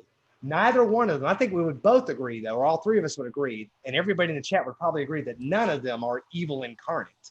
They are self-driven, self-interested people that play to a certain audience, and they have their fans, and there's some people that can't stand them. So they're both heels and they're both faces. And wrestling is a real life morality play, because I know it. I can be a real jerk. I know that in my best days, I can be a jerk. But I don't feel like I'm a terrible person. I feel like I'm a pretty good husband, a pretty good dad, but I'm not perfect. And some days I'm pretty outright heelish, and wrestling should be an analogy to that. That's what resonates with us. Yeah. Well, I've always been a subscriber too, though, that like the best bad guys, the best villains always think they're right, at least. So that's, I mean, there's obviously like there's Lex Luthor to Superman is like Lex Luthor sees Superman as a threat. And why do people idolize this guy? Why does anybody trust him? He's from a different planet. He's not from here. He's an alien, and he's too powerful, and he has to be destroyed. He's no good. Like there's variations of that story, but that's essentially a lot of the times how Lex Luger or Lex Luthor. Sorry. Was I saying that the whole time? All right, Dennis No, Rodman. Lex Luthor looks at Superman that way. I saw Rob Stinson's grin on his face, but I would, I think that Lex Luthor versus Superman could sell out today still. Oh, for sure. But no, so I always look at that. But at the same time, I mean, sticking with comic books for a second, and R.I.P. Chadwick Boseman. But if you watch the Black Panther movie, there's an example of exactly what you're talking about, Rob. That Killmonger in Black Panther. I mean, I even saw, like, when I was looking at stuff about Chadwick Boseman after his unfortunate passing. I watched a couple of interviews with him just because, and there was one where they're asking him, like, so what's villainous about Killmonger in this movie? And he's like, we don't have a villain in this movie. He's like, I don't think we have like a true villain. He's like, we have two different sides of the same coin. And he's like, we just have a stark disagreement with how we get to where we want to get to. And Right. so it's just an interesting discussion. I mean, Marty Bell, in your fantastic interview with her, Marty Bell said that pro wrestling is the penultimate performance art. It's the finest art because it combines everything, music, performance, dance, acting. It combines all of it. So you think about like look at Star Wars, okay? And I know this won't mean anything to Will, but we most of us can agree that Star Wars is much more complicated than just good guys versus bad guys. I mean, there are people out there that will insist that the Sith, or the motivating principle behind the Empire, is not necessarily like evil incarnate, that it's a power principle, it's a justice principle, it's an order principle that guides them, and it, though it may be misguided, it's not as though like anybody that worked for the Empire is incapable of any kind of civic virtue ever. You know what I mean? It's like wrestling, it's a morality play. It's like Breaking Bad. I mean, you look at Breaking Bad, I mean, we've got complex people that are dealing with issues like cancer and how do I take care of my family, and I'm forced to make these decisions and I'm consumed, and now I become propelled by them. It's not evil incarnate. I mean, wrestling is in that same vein of morality play, and it should be, when it's at its best, it is. It's not always treated that way, especially today, it's not. But when it's at its best, that's how it should be understood and interpreted. So crazy stuff going on in WWE right now. Just to distract from you this mentioned big Star Wars. You mentioned Star Wars, and so I started watching, and it's pretty insane right now. The ring is broken. Roman Reigns has just entered the match. The match has been going on for like 15 minutes. Yeah, for those catching up, it was Bray versus Braun. It was supposed to be a triple threat, but Roman had never signed the contract. He let them both just beat the hell out of each other, and now he signed the contract, and now he's in there, and now he's pummeling Braun. He's trying to pin them because they beat the crap out of each other, and they're both kicking out in this broken ring because Braun got superplexed and the ring broke. So some might say Roman's being a heel, but he came out with he can't see. This is the thing, and they are. I'll give him some credit on this. They teased it. He came out holding a chair, and I said if he gets in the ring and he hits him with a chair, he's a heel. But he dropped the chair before he got in the ring, so they're still messing with us. So it's some pretty good storytelling. I'll give him some credit where it's due. We'll see how this plays out. And then he didn't win it outright yet. It's still going on. But back to this conversation, and we can fill in as this stuff goes on. I feel like when we're talking about heels and baby faces, I think it should be more about how they their demeanor and how they position themselves. I think every wrestler should have an ungodly amount of confidence, right? I think they should all think they're going to win every match. I think they should all think that they're the better person. I don't, even though it's a respectable trait and it's a trait I want to have and I want my kids to have, I don't think there's a lot of room for humility in wrestling in terms of like, well, this person's better than me, but I'm going to go give it a good shot. I think every wrestler, every prize fighter, every person should go out and say, I'm going to punch this guy in the mouth and I'm going to win the match. Right. But I think the heel babyface dynamic really comes from your motivation. It comes from, do you interact with the fans in a positive way, or do you pull your hand back when they try to give you a high five? You know what I mean? It's kind of like that's kind of the differentiator. And, you know, maybe heels get a little more personal where the baby faces just stick to the fighting. But I don't, I'm feeling I've this, just, man. I've just I'm never totally been a feeling what you're fan. saying. Yeah. I've never been a fan of like, oh, this person's a heel because they used a chair. This person's a heel because they interfered, or this person, like, I don't like that clear delineation and make it, that's one of those things we talk about a lot. That's kind of like an insult to our intelligence. You can watch old school NWA and you knew Ric Flair was the heel, and he didn't have to do all that stuff. No.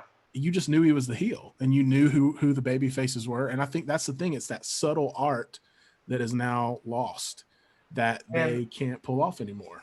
You preaching, preacher, Will. You preaching, bro. Well, and Roman Reigns just became Universal Champion, and so we still don't really know if he's a heel. I would say it's a heelish tactic. Just talking in the moment, I would say it's a heelish tactic to wait until the match is almost over to sign the contract and then insert yourself in the match. That seems like a cowardly thing to do. But let me ask you guys this. But that's my problem is I don't think heels should be booked as cowardly, right? I don't. That's where I think that's the bad part of all this. It's like heels tend to get booked as they'll do anything they can to avoid a fight. That's not heelish. That's just like being a wimp, you know. Like, and that's kind of where it's gone. I want to get back to what we're talking about. This heel dynamic where it's like a heel will fight anybody, so will a babyface. It's just a difference in personality, you know. It's like the Road Warriors, man. You know, the Road Warriors. They did not care if you were Dusty Rhodes, they'd put a spike in your eye. If you were Nikita Koloff, they'd put a spike in your eye. They didn't care. They were there to just run roughshod over the competition. Tim Storm, who does not think twice about giving a low blow in the confines of a square circle during match to Nick Aldis, contrary to the rules, but no one would say that Tim Storm is a heel. No one in their right mind would say that because he's not. But I would say, though, that that's a special circumstance with Tim. Like, he's so good all the time, but that just is supposed to show you the power of the 10 pounds of gold. That so you're that desperate. It's the one ring. Like, you got it. Yes. Like, everybody loses themselves when it comes to you got to win that title. If you're saying that the rules can be bent depending on my circumstance, then you are the epitome of a heel, Gary. Like, oh, my situation is special, so I can break the rules. It doesn't matter that everybody else, if Nick Aldis does it, it's all, oh, he's just blah, blah. But if Tim Storm, oh, it's special. He can do it. He can do it, beloved. Because he, you know, I mean, nah, come on, man. He broke the rules. It's okay. My precious. It's my precious. Will likes the Tim Storm. He's a human being. He is, like Will said so eloquently, man, it's not the place of a combat athlete to be humble. In fact, I would even say as a Presbyterian, it's ungodly for a combat athlete to be humble. If you are doing that, you are sinning against your craft.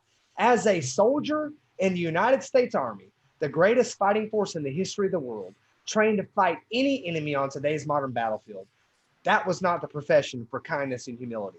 I wasn't paid to do that. That wasn't my commission, you know. Bro, like, if you want to talk about, no, I just turned into Vince Russo. Bro, listen. Brother.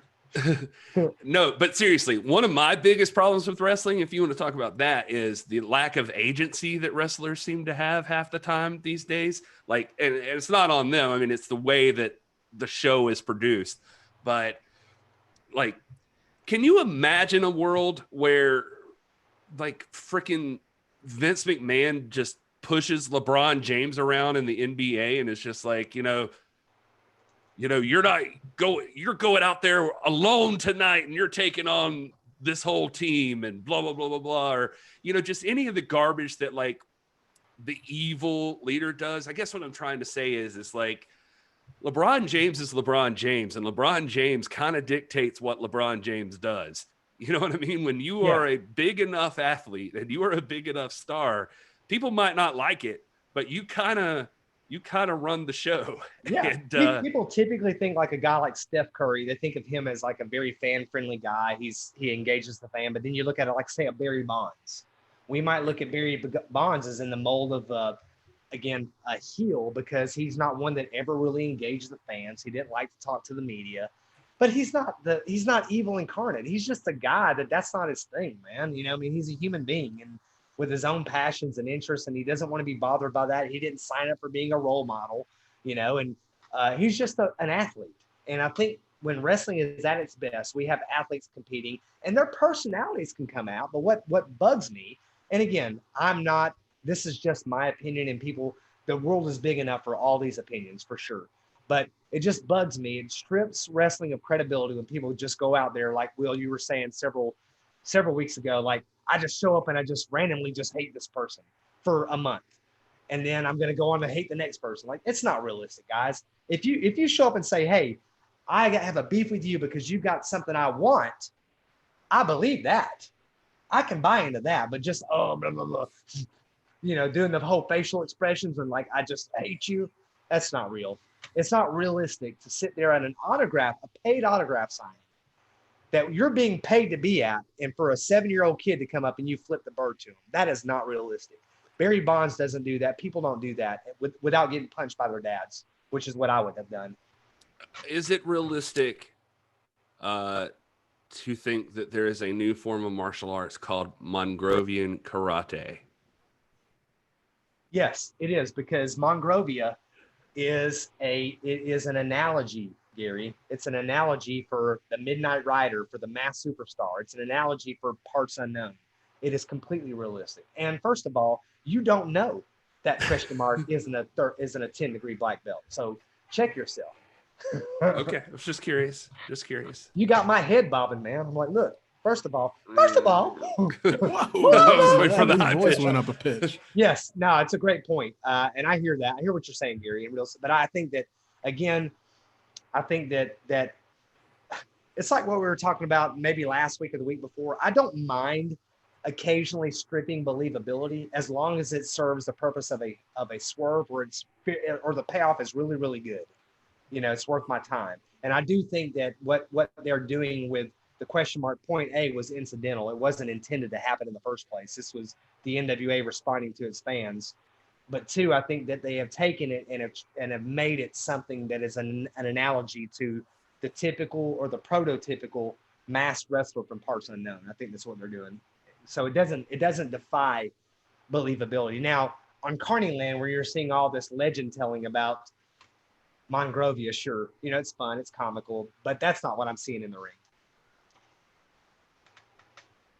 Will. Yes. No, that's it. Okay. Fair enough. Well, I'll say no. I will add this. There's room for all that kind of stuff in professional wrestling, but we're mainly talking about the top tier. We're talking about the titles. We're talking about world titles specifically, and you know the waters are just so muddy because we see a lot of this comedy stuff infused into world titles in some companies, and it just doesn't make any sense. And it leads to less buy-in from the fans because now you don't really know you can't really trust your gut anymore because, you know, friggin' anything can happen. And that might sound exciting on the outset, but you want it to be believable. You want it to be authentic. You want to believe that these guys hate each other and that they want to fight each other. And listen, if you fight somebody and it's for a prize like a championship, do you not want to outright win it? You know what I mean? Do you not want to walk away from that knowing I beat this guy's ass and now I'm the champion? You don't want, and now I'm not talking about like a street fight where you want your boys to come jump everybody because you want to beat this guy up and win. I'm talking about a prize fight. We keep saying it. Sorry. Prize fight. You want to win the prize fairly. And that's the most believable scenario. I mean, we talk about Conor McGregor, Floyd Mayweather. They both wanted to win that fight. Neither of them wanted to cheat because everyone would have known they cheated and they would have not gotten the recognition they deserve. So you don't see these guys like trying to cheat, you know. Now, the way they talk leading up to the fight and get personal and they have beef and they say things to each other that may be inappropriate, that's part of it, you know. But at the end of the day, when you get in that ring and the bell rings, you want it to be authentic and you want a winner. And the waters have been so muddied in mainstream wrestling on that because it's like you can see a guy. I mean, we just saw it. And then they just showed highlights from WrestleMania 31 where Seth Rollins cashed in the Money in the Bank and pinned Roman Reigns to win Brock Lesnar's title.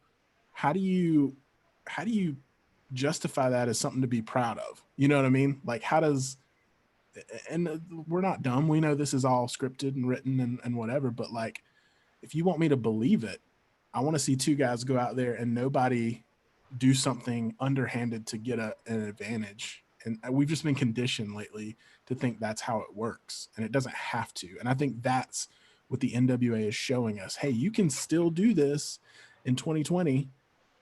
You can still have believable, authentic wrestling that, people can buy into and that can feel, real. And just nobody else is doing that. Can I tell you something that made me super happy this week is, I asked and then I just started telling you anyway. The women from Hell Hath No Fury, the women from Mission Pro Wrestling, like, so I've been like communicating with them to have them on for interviews and stuff. And one of my new favorite people is Maddie Rinkowski. And I was not familiar with her before this, so I started watching her matches and that sort of thing. But I honestly don't even know if I should say this, but this is a fact, and hopefully she doesn't mind, because I'm looking at this as very honorable. I send people out like a little thing beforehand before an interview and say like, I want this to be a win for both of us, blah, blah, blah. I have a whole process. Anyway, the thing is, I said, is there anything you don't want to talk about? Basically, that's one of the things I ask. And I was like, because I can just dodge it. Like, I won't talk about it. And she wrote back and she was like, no, I'm not really like against talking about anything, but can you just not be the podcast that asks about my character, or like what my character does, or how I came up with my character? Because I am me, and and who I am in the ring is who I am. This is my life. And like, so I am not a character. I am this person. And she was like very like adamant about like, this is real for me. And this is like, so can we just talk about like, don't call me a character. And I was like, okay, yeah. I was like, actually, that's kind of awesome. I'm happy to not do that. And so anyway, I just thought that was kind of interesting in just this world we're talking about the realism and that sort of thing in pro wrestling. But anyway, as I say that, Warhorse is on. I'm just watching the Independent Wrestling Expo in the background now too. I don't know what that guy is.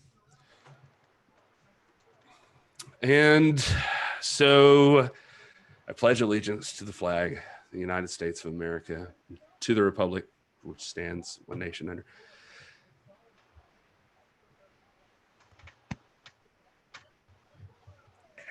Everybody's left me. I'm staying. No, it's all right. I should take it off gallery view. Nobody. So now can people will know that Will went to pee.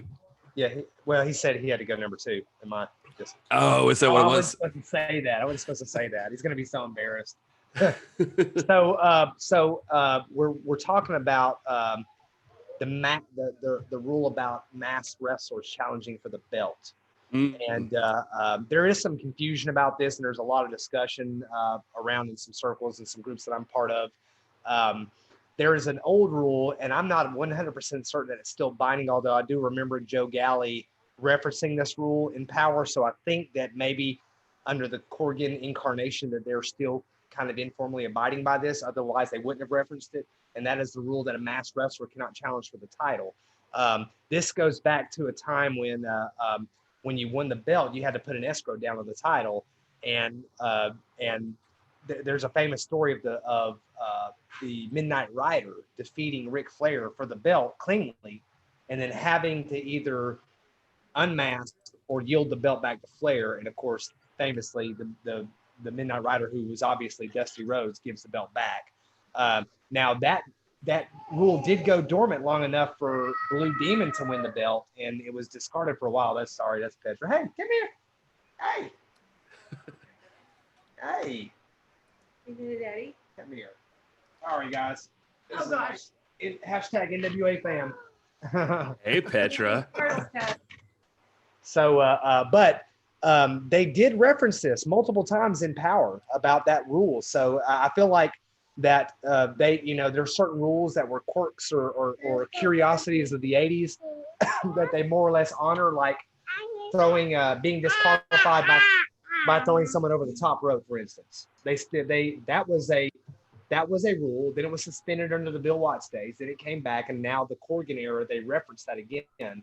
And the mask rule is something that I don't know if there's an official rule book, but it's enough of a part of the decorum of the show for Joe Galley and Stu Bennett to reference it. So it feels like to me that this is something that we brought back. I don't know that's the case, but I think it is. It would be interesting to find that out, because I was with Andrew McKinney, who mentioned in the chat previously that if, like, this is generally how I started to feel. I was against question mark. Like, I kind of was. I was never like a comedy kind of person, but when I saw Stinson's family coming into NWA Power tapings, I was like, okay, I know why this exists. This is actually all right. And I would have a weird aversion to seeing question mark challenge for the world's heavyweight championship. Andrew McKinney said he loved the question mark until it came to that point. I think I actually would be there too. It'd be a weird thing, but I don't know. I don't know why that's any different than me just now seeing the freaking Fiend challenging or carrying the world's heavyweight championship. I don't know, because realistically it's the same. So I don't know. It's weird. And James Jackson makes a great point, man. What about luchadors? Mil Mascar, it's one of the most decorated Mexican wrestlers of all time. I mean, you're not going to ask him to unmask, but this is one reason why, like, a guy who was, when I was growing up in the early 80s, the biggest names in Georgia were Tommy Rich and Mr. Wrestling number 2. And Tommy Rich won the belt. Mr. Wrestling number 2 could never win the belt because he was a masked wrestler. So he was never going to win it. And if he had won it, he would have had to unmask. So I think, who is it? Someone asked, Andrew McKinney asked the question, can they challenge? And then do they have to unmask afterwards? The standing tradition was that a masked person could not hold this. And there's some discussion in the Brian Solomon book about that rule. It's a real quirky thing. The only reason I mention this is because they have brought it up in Power. So here in the modern era. Yeah, that is weird. I don't think I would. I would feel like that's an outdated rule. I don't think you could do that. There's too many masked wrestlers, and especially if you want to incorporate wrestling from all over the world, then you have to accept luchadors. So I don't think being masked in itself is enough to prevent you from winning the world title. I was just mostly referring to the spiritual powers of Monrovia. Mm-hmm. Yeah. That's just like it feels like an unfair advantage. So you're saying that the spiritual powers of Mongrovians should be outlawed, or you think no Mongrovian should be able to challenge for the belt? I'm not feeling you. Might be putting me on the spot here. Can't we decide if I'm racist or not. We already have our suspicions about your with that nice, like, German haircut of yours. Oh no. This podcast is taking a dark turn. Gross. All right, let's talk about some other news, I guess, while we got like 10 minutes left for the podcast crew, and before we go into just the live chat. AEW Scorpio Sky admitted during an interview with Bleacher Report Live that he's been frustrated with his lack of screen time on episodes of Dynamite. Sky said comments he made on AEW Dark and on Twitter about his frustration began as tongue-in-cheek, but there was some seriousness to every joke. He'd love to be doing more and says he views himself as a starter. He'd be doing himself a disservice if he wasn't always striving for more. Maybe being part of an 8-man tag team match with the All Out pay-per-view on September 5th. Sky will team with Matt Carr. I can't read all this. Anyway, he's in a tag team match is all I'm saying. Anyway, he wants more screen time. That's what we're trying to say. I also saw in it's maybe the same interview or another one. He said he wishes just one time he could have Bret Hart manage him for a match, which made me respect him like 10 times more. And then I said, yes, this man deserves the screen time. But I don't know. I guess the question is I mean, I think we could all probably agree that Scorpio Sky is pretty darn talented. So I don't think any of us would be opposed to Scorpio Sky getting more screen time, but is talking about it on podcasts and social media the route to take? That's the question, gentlemen. It is a question. I also think, what particularly jumps out to me about this, and we've spent a lot of time in the last few weeks, putting over AEW, and we're not. This is the NWA podcast, so I'll acknowledge that. But I think this was one of the first instances we've seen since the inception of AEW of someone saying, "Hey, I'm not being fully utilized," and this is something that's normal in WWE. We're used to this, but we're not used to it in AEW, and it did strike me as unique for that reason when I read that, because I'm like, yeah, you know what? He's got a point. I mean, Scorpio he's a top tier guy, and I thought when he had was one half of the tag champs that was well deserved, and he represented it well. He even had a world title shot against Chris Jericho that was awesome, and I thought, man, this guy's got a rocket on his back. We're going to see a lot more of him, and then he just kind of fell off the map. And so my question was, are we starting to see this kind of AEW slip into the WWE mindset? We know they can't utilize everybody all the time, but Scorpio Sky is an accomplished, talented guy, and there's definitely no reason for him to sit on the shelf or only show up on Dark. And so, again, it's a 2-hour every week show. It's not 5 hours of programming like WWE has, but, are we kind of seeing the first, as they've brought in all this new talent, are we starting to see the first of some of these guys that shouldn't be getting shuffled to the back of the line? Yeah, I hear you, man. It's almost like when you're so big, when you get so monolithic, that there are some traits that you almost out of necessity take it, that just the model just lends itself to that. You know what I mean? Like they become a Leviathan, and so when they're building this talent, inevitably people always used to talk about, even in the 80s, people used to talk about getting lost in the WWF shuffle. If you went out to WWF, what would happen to you? You'd suddenly be on the undercard. And this, to some extent, it happened to Ric Flair. Even Ric Flair went over there and he won the title at Royal Rumble. He got involved in this feud with Roddy Piper, and then for so long, he was like, it was like, come on, this is Ric Flair. Why are we not building up Flair Hogan? Why is everybody in the world was waiting on this? Why isn't it happening? And I think, I don't know that that's intentional. I mean, some of it's intentional, but I think that part of it is just a feature of being an empire like that, where you've got, you've only got so many producers, you've got so much airtime, but you want this great talent pool. It's almost like, when you look at NXT, which I think is the best thing going on in WWE, my favorite personalities to watch in NXT are Rhea Ripley and Karrion Kross and Scarlett Bordeaux. But they only put them on like every other week. You know what I mean? Sometimes every other week, because they've got this like rotation. But I don't know if there's a deliberate snubbing or if it's just a feature of that you're in this big entity now and there's only so much time to, that's part of the reason why Dark is there, is to be able to showcase talent, but not on the main stage. I do think that there are things that AEW does that it's much more analogous to what real prize fighting organizations do. For example, Thunder Rosa and Karashida, but there are other ways when it seems like they're tipping in the WWE main, line.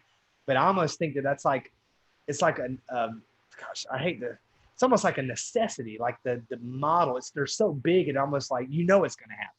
I don't know. Does that make sense? Or Yep. I get what you're saying. And, to Gary's question, I mean, should he have gone on a podcast and said it? Probably not. But at the same time, from my point of view, we just talked about it in our conversation earlier. I think every guy should want to be a main eventer, and I personally don't have a problem with the authenticity of him saying that. From a business standpoint, is that smart? Probably not. I mean, it's probably not. They're probably not going to elevate him to the title picture because he said that, you know what I mean, realistically. But he's got a point, and I think the point is more what jumped out to me is like, okay, are they now getting too big for their own britches? Are they growing to a point and they're bringing in all these guys, and they can't spotlight everybody, right? And maybe they're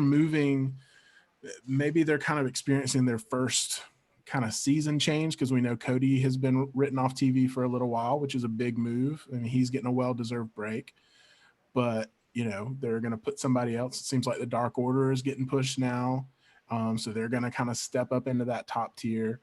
But it just begs the question, how about these guys like Scorpio Sky, who are top tier talent, but they're not going to be utilized. They're going to be overlooked because they don't have the selling power of a Matt Cardona because he was in WWE. You know what I mean? And so some of these guys are going to be pushed to the front of the line, and then guys like him get shuffled to the back. And are they going to enter into that terrible rotation type thing? Now, the rotation that you mentioned with NXT, I think it's fine if it's done correctly, but you got to keep people in the storylines, and you got to keep them somewhat visible. You can't just put them on dark for 4 months, you know what I mean? Or off TV, unless it's intentional, you know what I mean? Well, it's weird because, sorry, Will, I feel like I say that so often. I'm so sorry, Will. It's okay. You talk. No, I just wanted to say, I remember when Power first started up, I got pushback because I said I didn't want to see Nick Aldis every episode. And it's not because I don't like Nick Aldis. I think I had a breakdown down here the other day talking about how Nick Aldis was my favorite wrestler. So it's not that I don't like Nick Aldis. It's that I think that sometimes absence makes the heart grow fonder.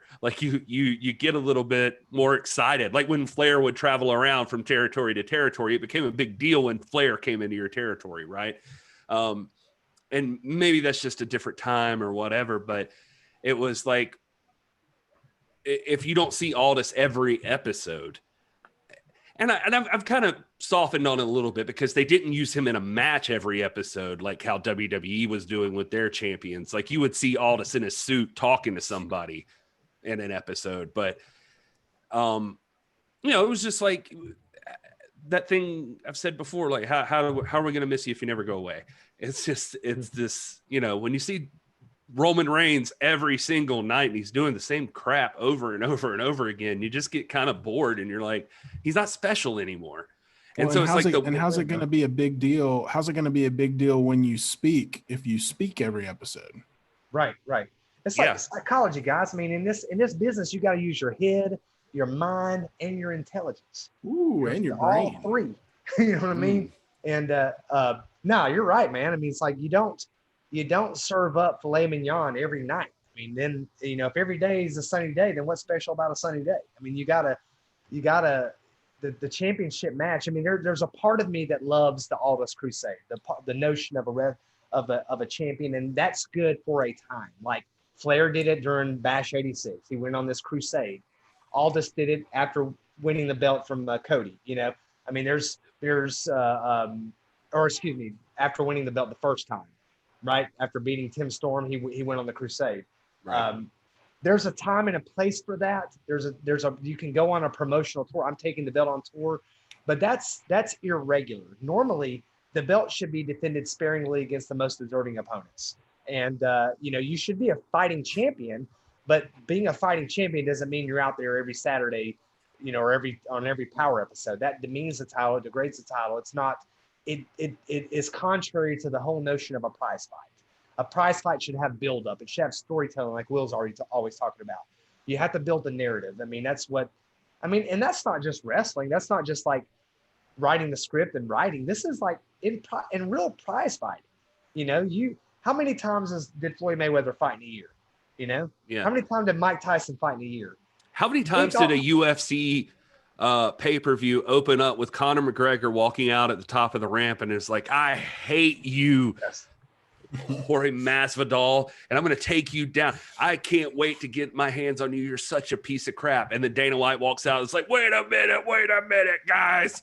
We're going to settle this and we're going to do it tonight in that ring. And how that doesn't happen.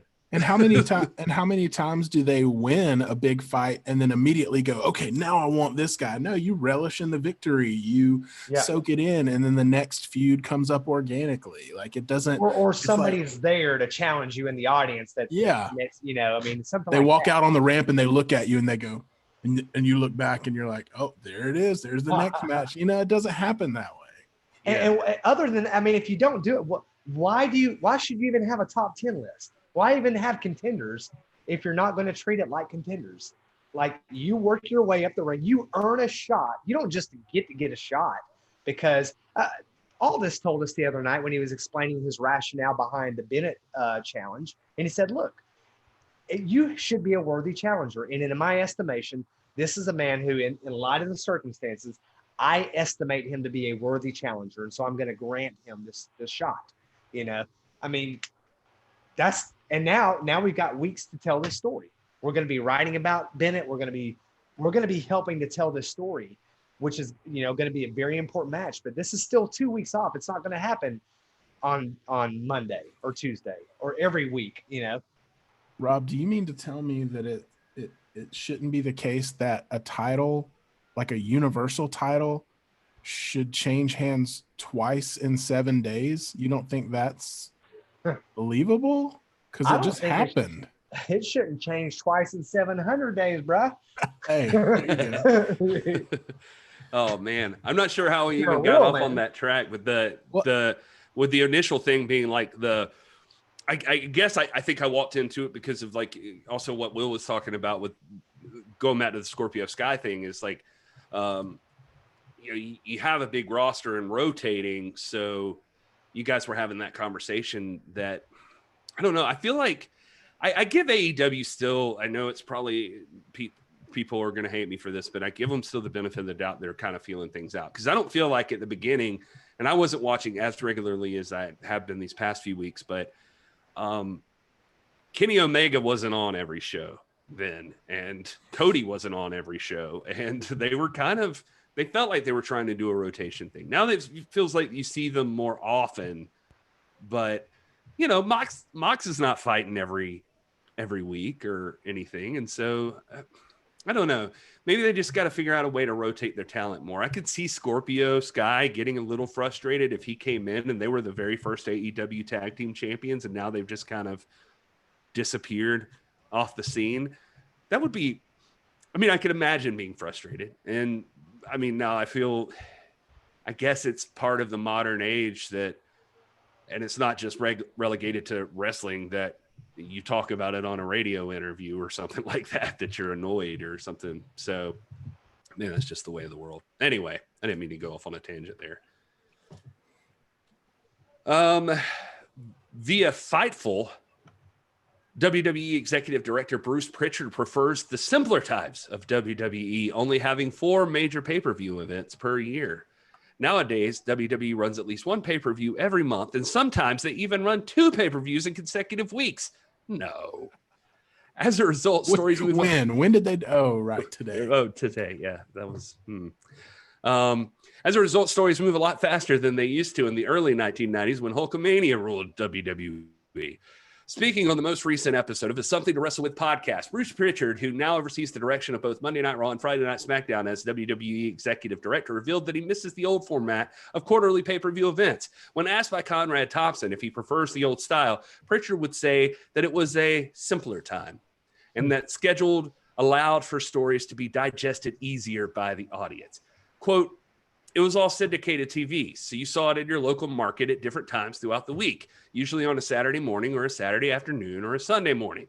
That would promote your local events, and you did live events, and then once every 3 months, you had this big event that was hyped. So it was a much simpler time.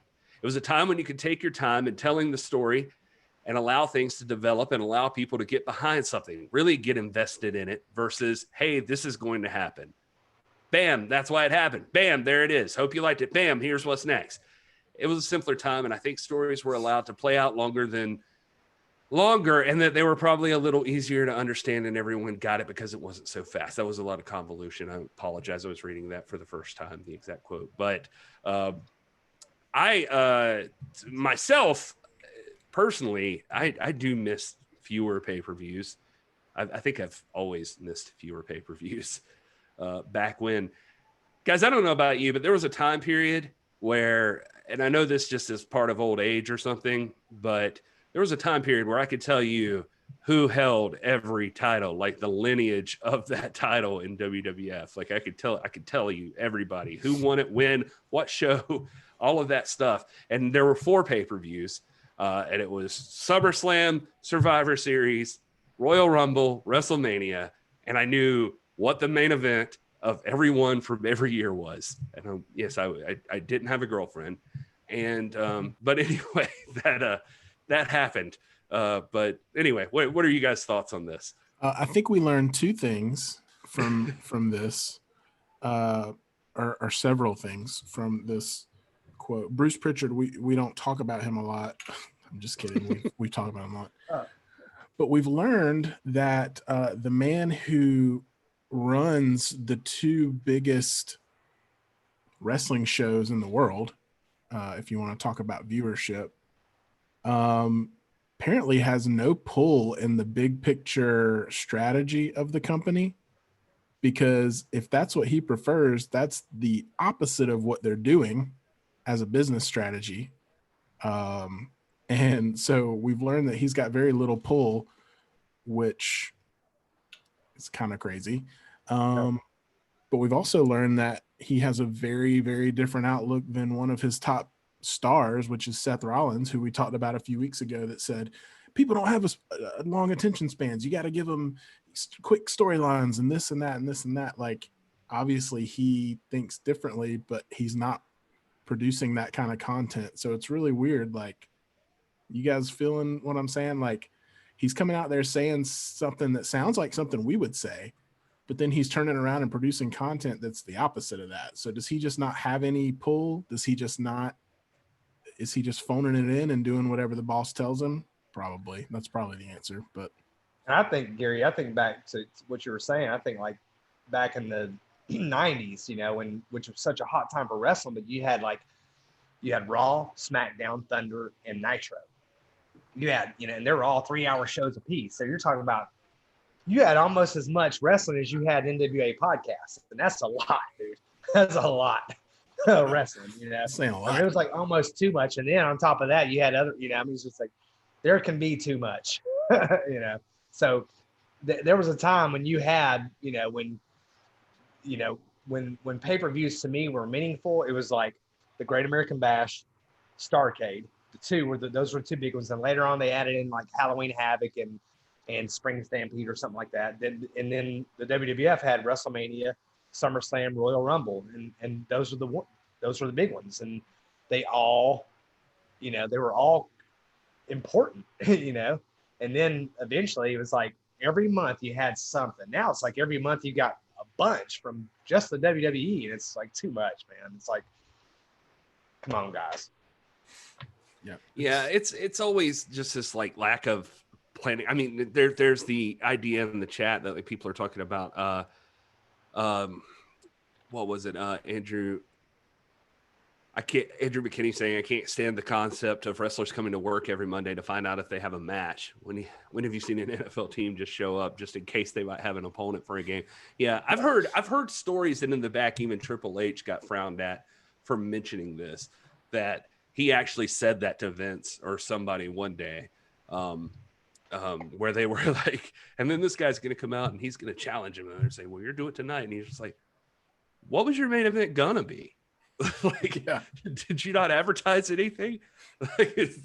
Like how would you just have that happen now?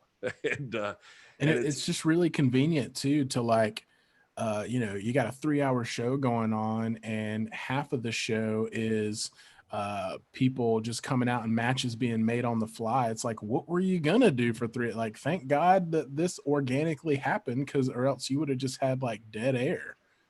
Yeah, it's not believable.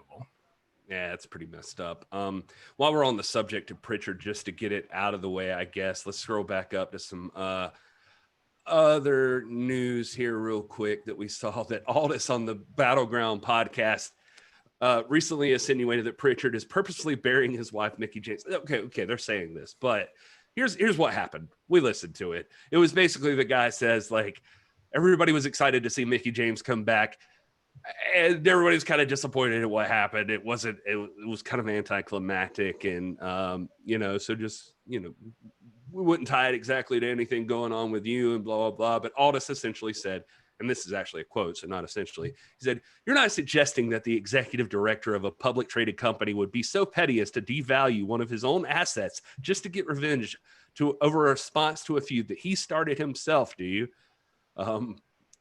He said, nobody saw that segment with Lana and Natalya and thought, oh man, Mickie James is a jabroni. They saw it for what it was. Ultimately, Mickie knows what her worth is. It can make anything work, whatever they throw at her. Unfortunately for WWE, everybody in the world could smell that stench and realize what was going on. So Aldis gave the most diplomatic way of acknowledging the situation and just said, like, you're not suggesting that this way, but essentially, yeah, just everybody I think saw the Mickie James stuff. Now she's done a couple of things here and there where I feel like the online response to it has been pretty loud, and so I feel like they're trying to ease around it. They're like, okay, like maybe we can't be such dildos about it. Well, we don't know the truth, and Aldis doesn't know the truth, and he didn't say he did. He didn't even insinuate one way or the other. He's speculating like all of us. And I mean, the fact of the matter is best case scenario, they're just completely tone deaf and squandering great talent. Worst case scenario, they're horribly petty. So it's one of those two things, like, or somewhere in the middle. I don't know, but it's like either way, it doesn't position them well at WWE or Pritchard or whoever. It was a completely squandered segment of a Hall of Fame talent. And I think they were going on to talk about it too, and even compare it to, like, if a male legend returns, they like advertise it and it's like the main thing, and they get a whole speaking segment. And then they do this when future female Hall of Famers come out, and it's like, come on, that's horribly tone deaf. It's just dumb booking.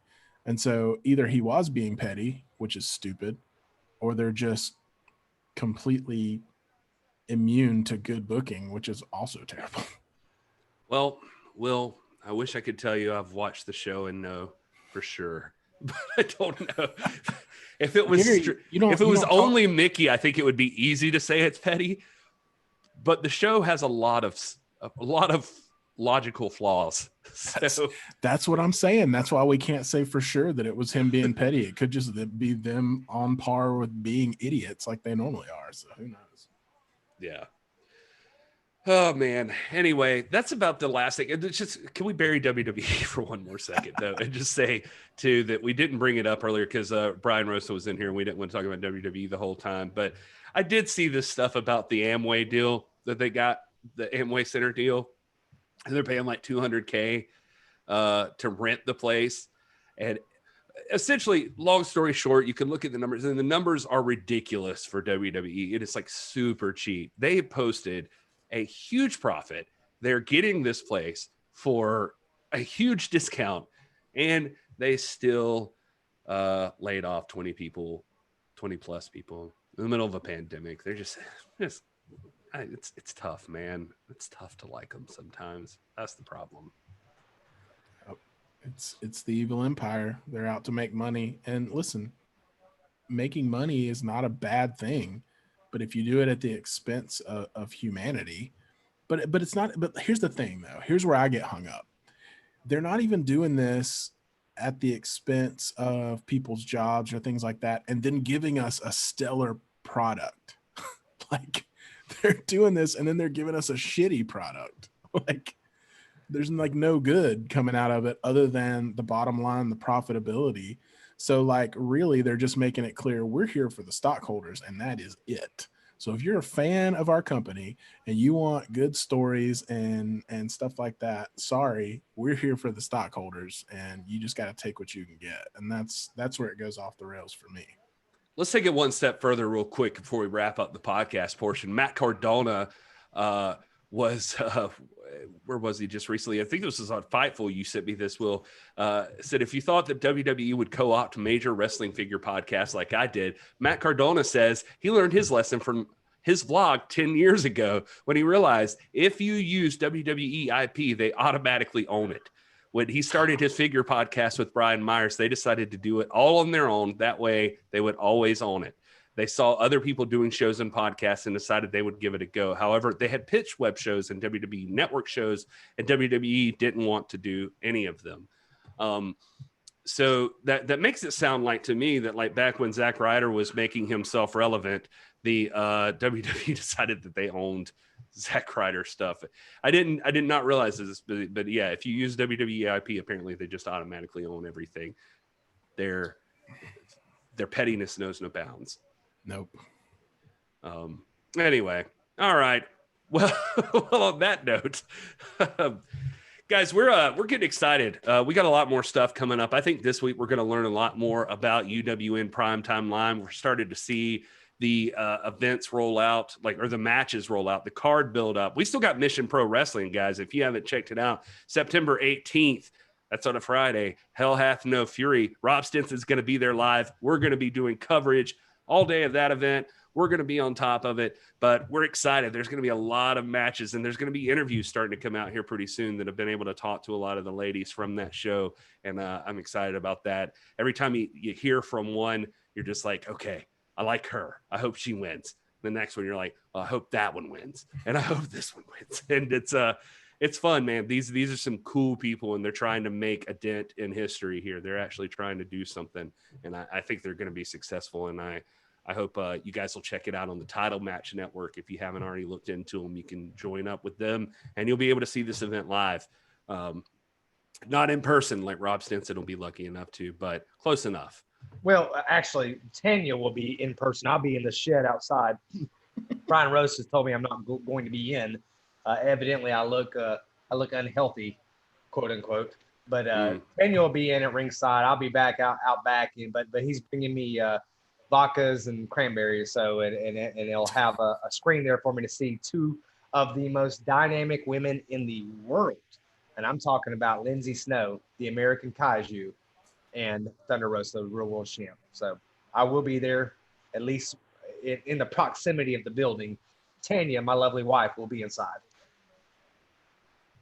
That's right. And you're also going to get to see Vert Vixen and Jenna Lynn versus Promise Braxton and Killa Kate, Roxy versus Genevieve Muscles, Alex Gracia versus Avery Taylor, Maddie Rinkowski, who I just talked to today. She's going to be facing Red Velvet, which is not her original match. They just switched it up on her. We talked a little bit about that.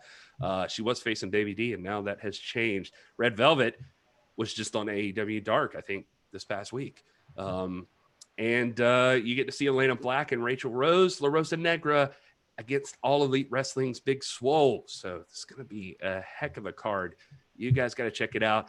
I think we're going to learn more about UWN Primetime Live, maybe get some pricing, maybe some more matches. Who else is going to be there? Mike Bennett versus Nick Aldis is going to be fire. Whoever steps up to take on Thunder Rosa, we know she's going to be there. Is somebody going to step up and take her on? That's going to be the real question. I don't know. A lot of stuff to look forward to this week. I think by Tuesday, we're going to have a lot more news to discuss. We're going to wrap it up for the podcast portion right here and give some time just to spend all of our love and affection with the live chat. If you want to be a part of that, you got to go to youtube.com/the NWA pod and subscribe. You got to hit that like button. You got to hit the bell. It notifies you when we go live. Somebody literally DM'd me yesterday and asked, how do I know when you guys go live? Well, you can know that it's Sundays and Tuesdays, and you can also hit that little notification bell on YouTube, and it lets you know every time we go live. Before we wrap that part up, and sorry, I just saw Brian Roast in the chat say the ladies in Mission Pro Wrestling have overridden his decision on banning Rob from the building and putting him in the shed. That's nice. See, those ladies know what Robbie Roode's all about. They want Robbie Roode in person. All right, let's close this thing out before he ruins it all. Let's roll with this for a minute. He's creeping me out. All right, Rob, where can people find you online if they want more of your nonsense? point one. And point B. No. You can find me here every Sunday night and every Tuesday night at the NWA Pod. You can find me on Twitter at rstinson4 every Friday. My daughter and I, Piper, put out Piper's Notes where we interview somebody from the wrestling world or from the general culture to speak about pop culture. And then you can find me on Instagram at rstinson4. Is that what it is? That's what it is. And then on Facebook at Dr. I'm saying like 15 weeks in, he's gonna have it down. Yeah. I'm gonna have it in, man. Dr. Robert Stinson on Facebook. On my never mind. All right, Will, where can people find you? Oh man, at Hey It's Will, Instagram, Facebook, Twitter, and then at Real Hey It's Will on TikTok. And also, I posted the first ever TikTok for the show. If you're on TikTok, it's at NWA Pod. So I don't know. We might try to get a little more involved. I might start doing some dances or stuff on there. You just never know. Could be cool. Could be cool. I am at This Is Gary Horn. The show's at the NWA Pod, almost everything, just not on TikTok. It's just at NWA Pod because somebody had already taken at the NWA Pod. We won't talk about who, but it happened.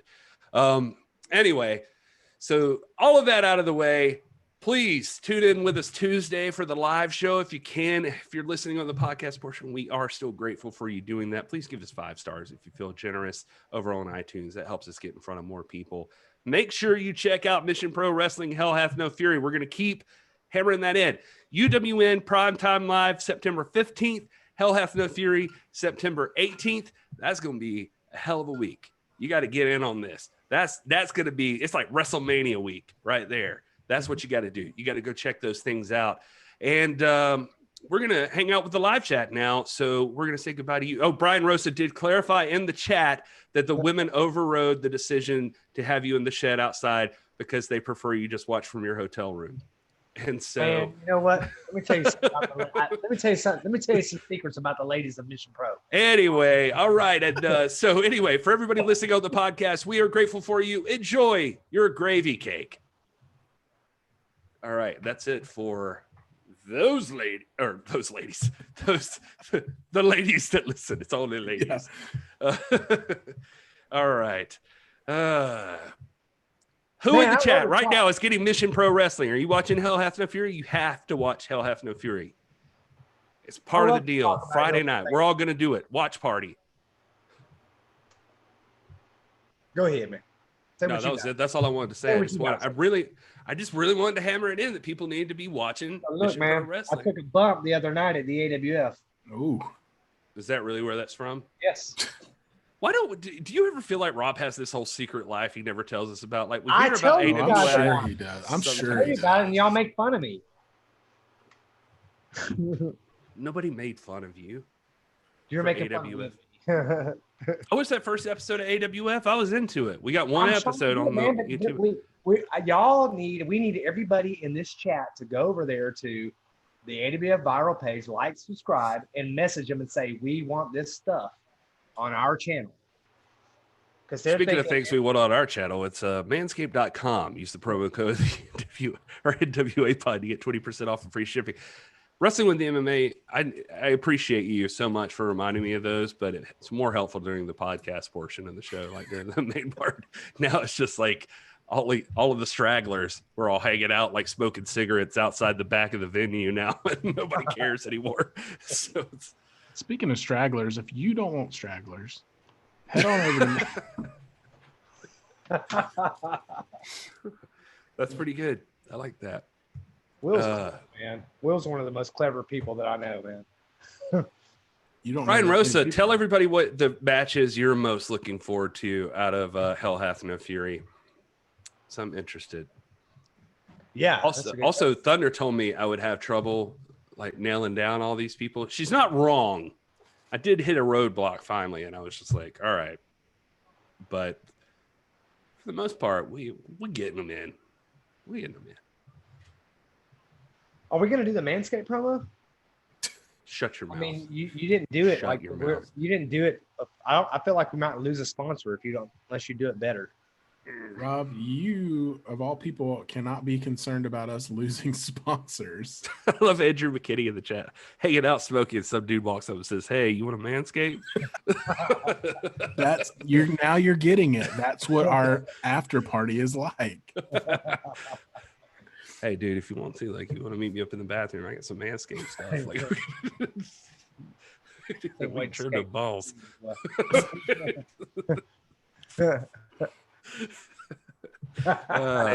They also sell breath mints. So. You'll need one. If your breath smells like balls. Oh God. Specifically. It's like, Gary would be the worst horror movie producer ever, because like the best thing about horror is like you got to leave it to the imagination.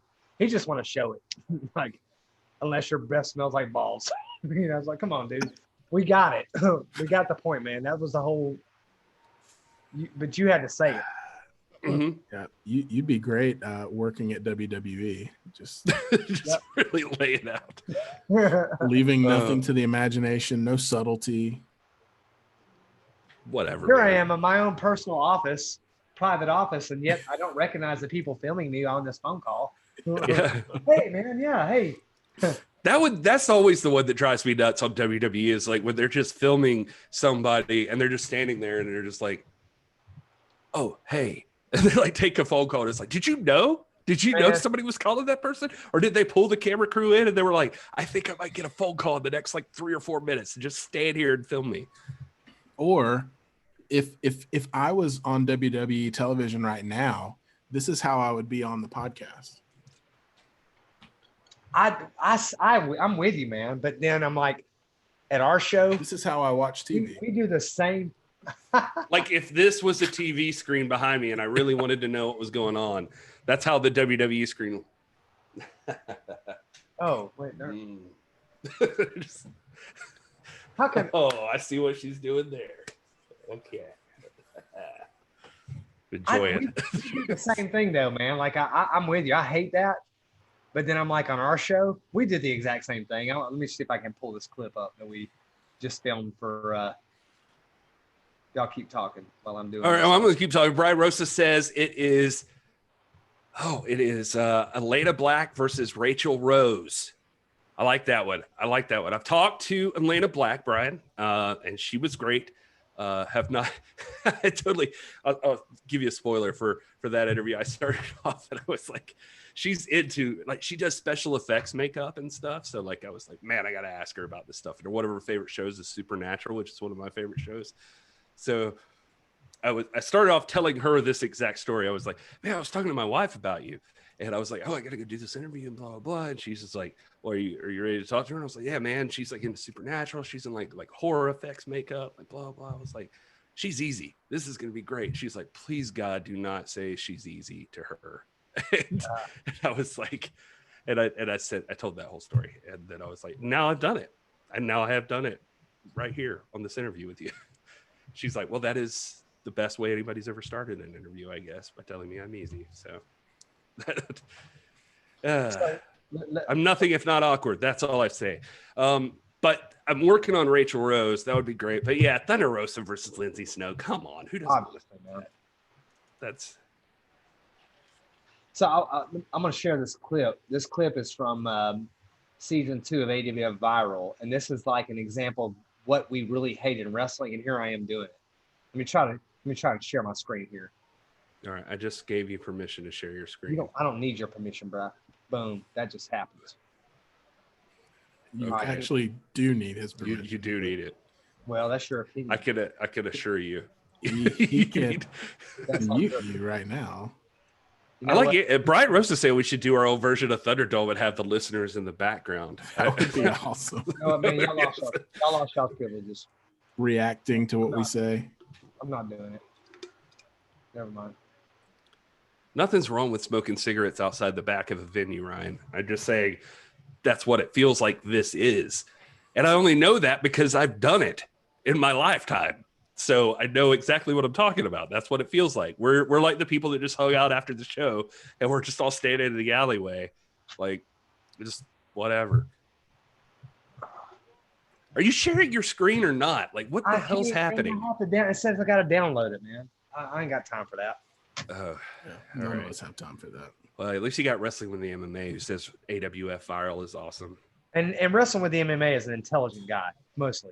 Some of the time, it's every once in a while. I was going to say he's also the problem with Strictly Resistance. So well, I mean, he's not all there, but it's like every once in a while he'll have this little fluke of intelligence, and this is one of them. That's awesome, Gary. That was awesome. I hope Work did it. Did everybody get to see that? Yeah, I had it on gallery view, so everybody should have noticed. Well, now they know how you adjust your focus on your webcam. That's the only way I can figure it out, man. It's like either I turn it off, or if I just point to it and pull my finger back, it's like it straightens up. I don't know why. I don't know. Also, YouTube, the hardest part about getting these shows on YouTube, or like especially if you do them later, is it never looks as good as it does on my screen right here. I feel like we're all three really clear, but I guess maybe on YouTube we're not, but whatever. That was going nowhere, so anybody can bail me out at any point. Clear to me, bro. Ain't nothing clear to me. You say that's your first one? Third. Oh, I was going to say that ain't your first one, bud. We've been watching. Third since the show started. Talking about all day. That's a different story. Woof. All right. Got school tomorrow. Yeah. Got to drive a bus too. Gotta drive a bus tonight. All right, let's we're gonna start rolling through this this chat, because you guys are driving the show now, baby. Like Stinson driving a bus, you driving the show. What other promotions? This is from James H. Jackson Jr. What other promotions do you feel put on the prize fight like the NWA? Oh, that's a great question. I'd say New Japan. New Japan, the Japanese style is strong style anyway, what they call strong style. Very similar to the British tradition. And it is prize fight oriented. It's very realistic. And if you don't follow that, now you might. And so if you, and there are several in the chat that do, but that is, if you want to get an idea of, like, in my mind, like what the ideal prize fight organization looks like, New Japan. There's some language barrier stuff, and there's some like cultural things that might make it difficult for us to consume. And the analogy I'd use would be like watching a movie from the 50s or 60s. They might have a lot of great literary merit, but it's just culturally, it's very hard for us to digest it. So there's a lot of people that are put off by their mode, but it is great stuff. And we have always said that if you want to look at a real organization that has a real world championship claim, it's New Japan. Everybody who is anybody admires them, respects them, and they have the greatest wrestlers in the world there. You look at Eddie Kingston, you look at Nick Aldis, they always talk about their dream is to take the belt and defend it in New Japan. And so prize fighting is that. Ring of Honor, to some extent, has it. Now, they're a little bit, I don't want to offend anybody here. And certainly if there's any Ring of Honor executives that might be listening in, and I'm sure there are, but, Ring of Honor is one of those entities that has credibility that's based off of its talent roster, but at the same time, their writers think they act as though they're WWE writers sometimes, so they do some really dastardly things. But they don't exercise that sort of tyranny that Vince McMahon does over their talent. So you can listen to a Briscoe interview and realize, hey, this wasn't written. This is coming from the heart. Or you can listen to Marty Scurll or Brody King or Flip Gordon or somebody like that and hear them talk and know now they have free reign to say what they want to say, So I think Ring of Honor is very, very close. To some extent, I think NXT, especially with Karrion Kross and Adam Cole, I think they capture something of the big prize fight feel. Will may disagree with me on the Adam Cole thing, but other than that, I mean, there are others out there. I mean, Smoky Mountain Championship Wrestling from Hollywood, Major League Wrestling, AML. Southern Honor Wrestling. There's several smaller independent territories that do that. And I think that what you're seeing is like at the grassroots, that's the norm. What you're seeing at the WWE level, and to some extent, or to a large extent, the AEW level, is the aberration. It's the difference. Well, I was even going to grant, like, what's weird about AEW to me is that it feels as though there are parts of it also. It's like some places just have bits and pieces of it. Because, like, if you talk to me about this past week with, like, the stuff with FTR and, like, even the Young Bucks versus, God, who did they face in that first match? It was Cody and, I forgot his name. Dustin and QT. Yeah, Dustin and QT. Yeah, those guys, like, I thought it was a really good match. I thought they had a cool match. And then the build to, like, obviously the dissension between, like, Hangman and what he did with the Bucks in that match. And then the build up to FTR and, like, the best friends, like, all of that whole process, the tag team stuff that was going on there.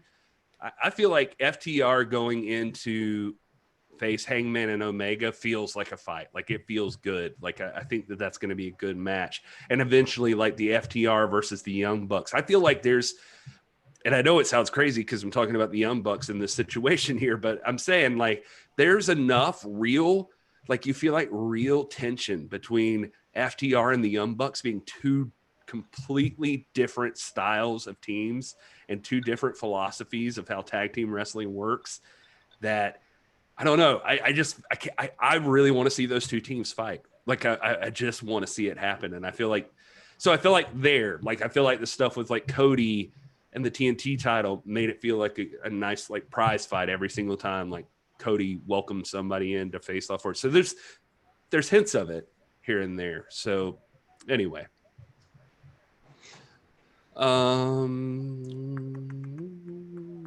looking through the chat here to see what else you guys want to talk about. Andrew McKinney says, you're right, Doc. There's some stuff that doesn't immediately make sense. He's talking about New Japan, I believe, but those aren't difficult barriers to surmount if you're not watching. And those are just cultural things, man, that you just have to. It's the same thing if you're watching, like, the British style of wrestling. You know, like if you watch NXT UK, it's a little quirky for us. It's just different, you know, and that's just a feature of the culture. It's not anything essential to the wrestling. The work is good, but I'm gonna tell you right now, man, New Japan may be the best wrestling in the world, maybe the best in the world. So it's worth watching, and definitely it's worth your respect, if anything. What else do you guys want to talk about? I don't think we had any other news on the docket that I skipped over. We were really scared of Brian Rosa leaving us before, so we You were scared. I was really scared. Brian Rosa, what's the chances we get a Jazz versus Thunder Rosa match for the NWA Women's Championship, assuming she survives the American Kaiju? I thought that match may be just so far off, but they are posting photos together, like they're training together. Jazz and Thunder Rosa is not an impossible feat, I don't feel like. And I feel like that's a solid match to have. Now, did Jazz suffer an injury? Yeah, I mean, I think something personally happened with her, but I don't know the answer to that. But she's still training. Like, I mean, she's training. Maddie, who I talked to today, trained with she trained under Jazz. And let's see, who else? I feel like I heard that's one reason why Jazz has sort of stepped aside for the time being, is that she's dealing with an injury situation. But man, gosh, think Jazz, arguably the most dominant women's wrestler of the modern era versus the most electrifying woman, Thunder Rosa. Are you kidding me? Oh, that right there would sell pay-per-views. I think it would too. That's what I'm talking about. I mean, she's still around. She's still doing stuff.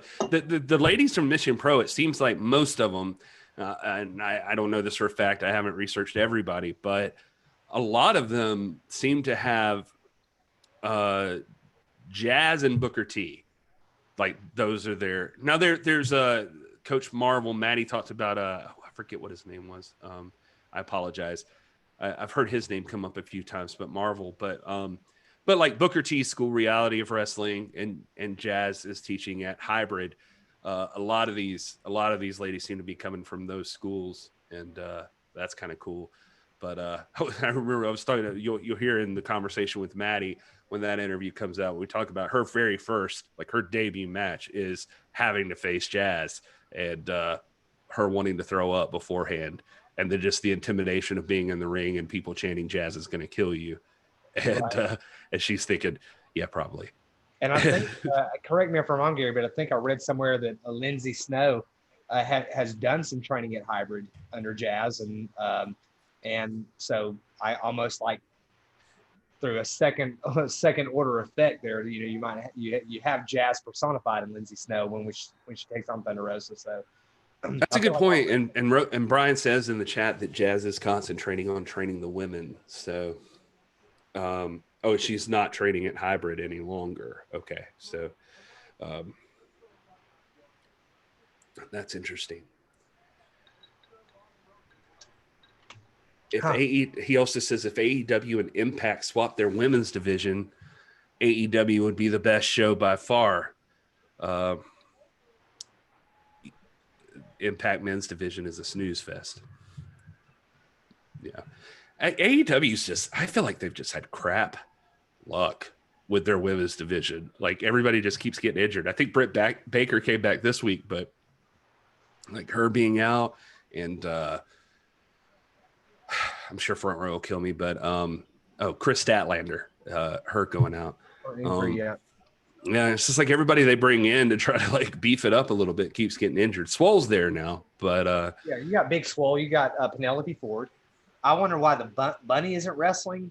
She's talented, and then of course you've got Hikaru Shida, who is one of one of the best in the world for sure.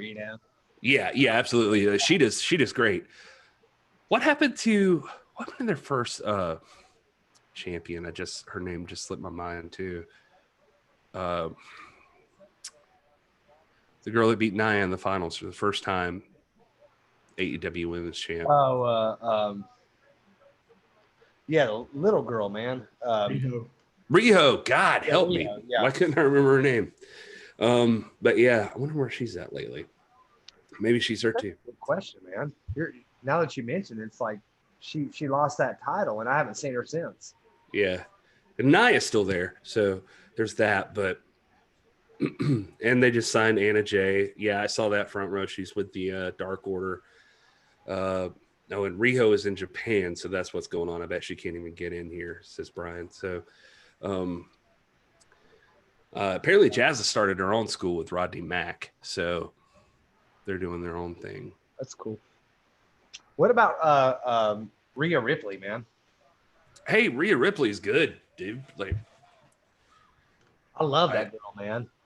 I love her for the same reasons that I love Thunder Rosa and Lindsay Snow, man. She's got that like just that kick-ass, smash mouth, very edgy sense about them. She's uber talented, very skilled. She can wrestle on the ground. She can do high spots. It's like she seems very similar to them. Did I say Nia Rose? I'm sorry, Front Row. Sorry, I just had to correct that. Nyla Rose. But no, I get her and Nia Jax confused like all the time, like in my brain. Like I just keep mixing up the names. But you're right. Yeah, Rhea Ripley does have. I don't know what they're doing with her right now, actually, like in NXT.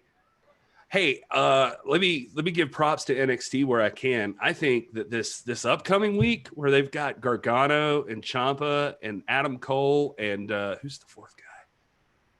Finn Balor. And that Iron Man match, a 4-way Iron Man match. I don't even know what that even means. Mention that, man. That Karrion Kross vacated the NXT title. Yeah, we didn't even bring that up, but yeah, he ended up having to vacate, and now they're having a 4-way Iron Man match. That match sounds badass. Like those 4 guys can go. Rob, you're shaking your head. I don't like matches like that to determine a championship. I guess I can understand that. If I'd had my ruthers, I like those 4 guys in a tournament. Yeah, well, that makes sense. To call back to our previous conversation, is that not 4 heels? Where are they going with this? Well, that's true. Yeah. Who's Keith? There's no such thing as faces and heels. Well, Keith Lee went to the Raw. I was gonna say the main roster, but they don't really call it that anymore. And that's what I miss too, man. I miss like he's on Raw, but there's no who's. I mean, Rob, you're more well versed probably in NXT than Gary and I. What baby faces are left? Well, Finn Balor, I guess, is a baby, right? Has he been acting like a heel lately? Yeah. I don't know, man. I mean, you got I don't know. I mean, I think NXT doesn't do a terrible job at like painting a realistic picture because I feel like Karrion Kross, he's running roughshod, but I don't feel like he's a heel. I just think he's like a bad. Well, he's just calling down like Doomsday or something. Yeah. He's just like taking like he's definitely like the anti-hero or whatever. Yeah. It's like Brock, like you don't think Brock Lesnar's a nice guy, and Karrion Kross is not a nice guy, but I don't think he's a heel. I mean, he doesn't cheat. He doesn't, unless you consider the fireball to the face before the is cheating. But that wasn't him. That was Scarlett. Scarlett did that. Okay. Front row says Dijakovic and Velveteen Dream are considered faces. Is Velveteen Dream really getting by as a face right now? Maybe on paper. Velveteen Dream is Velveteen Dream is cheered and booed. I mean, there aren't audience members, but if you read social media, there's I'd say like a 50-50 hate and love coming his way. You know what I mean? I think it would be pretty tone deaf for them to try to book him as a traditional babyface. Yeah, that's kind of how I feel. Brian Rosa busting out some exclusives in the chat here. Jazz and Thunder were going to fight for the title a couple of weeks ago, but at SWE, but that got blocked. Who blocked it? That was going to be my question, but I wasn't going to be that ballsy about it. Sorry, you do. You're the journalist. No, I mean you're the journalist here. Rob and I are just people. We're just marks, Gary. No. I mean, I was just gonna, I didn't want to pry too much, so you did it. So there you go. I'm just saying he said blocked, so I'm like, you threw it out there, Mr. Rosa. You can't. I mean, I kind of feel like who. I got a story to tell you. Nah, all right. Never mind. I can't tell you. You know what I mean? It's like that. It's no, it does. No, I don't. How can you start a story and then say no? I can't tell you. That's some garbage. It's just us. It's just us boys, right here. You know what I'm saying? Ain't nobody watching, man. It's only 13 of us watching. No one follows us. Come on, man. You can let it out. I did like how you made the little ring the bell comment earlier. We were like, oh, ooh.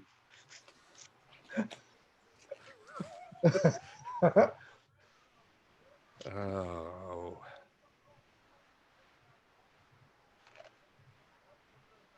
Why did it just get weird, man? I don't know, because you made it weird. You said you were going to tell us a story and then didn't tell us. I didn't really have a story. I was just making. Y'all, man. He was making a point. I can't stand this job, dude. Rob, you're such a heel. Why are you being a heel right now? Yeah, I'm misunderstood. When Rob's hair comes all the way out, I'm working with an injury, guys. I've got 100-degree temperature. That being called an injury is exactly why you're a heel. Look, man, I got an injury. I'm working on an injury. I'm working at 90% tonight. Still doing better than y'all. Brian says the person who blocked it was the other BC. Or I bet WPC, depending on how the initials you want. Brian Cervantes? The other Brian. This man forgot a PhD, y'all.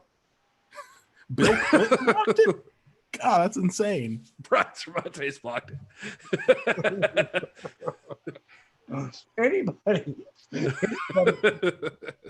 Anybody can buy a PhD, first of all. It doesn't mean, it just means I'm in debt.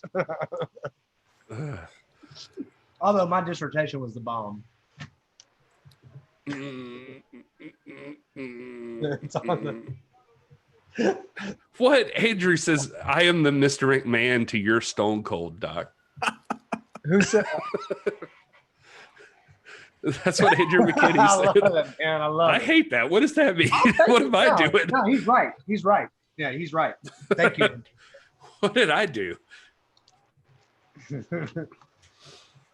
I'm like concerned McMahon where something on Rob is broken, and I just want him to take time to let it heal. You trying to force me to work, man? You know, I'm over here with it clearly injured. You know, clearly not 100%. Maybe might have the COVID. I might have the Corolla. All right, I'm dealing with 98 degree temperature. So, but here I am. Dr. Stinson with that COVID 2020. Shoot, my superintendent's going to see this and it's like, oh man, I seen on the show last night you said you had Corolla. You know you can't drive the bus with Corolla, right? Stupid. Kiss my gravy cakes, damn it. Kiss my gravy cakes, damn it. Preach to us, Gary. I need to be uplifted, man. Preach to me. Yeah. Brian says I'll have to let them book Jazz versus Thunder at Mission Pro, I guess. Yes. We'll take it. We'll take it. We got to see. I don't know. I don't buy this whole Holiday's just sitting on the sidelines thing. That's all I'm saying.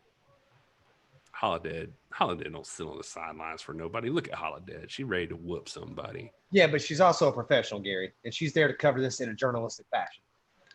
Yeah, okay. Gary, you should know that. You're a journalist, Gary. You should know all about that. Holiday's presence there is completely above board. I have personal assurances from my contacts that she is there in a journalistic capacity. So quick. Any one of y'all hearing this right now or seeing this, if y'all don't get Title Match Network and watch Mission Pro Wrestling, Hell Hath No Fury on Friday, September 18th, and you ain't sent me a doctor's note or a note from your boss, you're dead to me. Woo. And if you quick boy, if you ever need a doctor's note, you can just go to Rob and he'll write you a note. I'll write you anything you want, man. Every time I need a doctor's note, I just get Rob to do it. And That's not a bad idea. I never thought about that right now, but I'm sorry. They don't question it. I can write you a subscription. You need something, man. I can give you a prescription.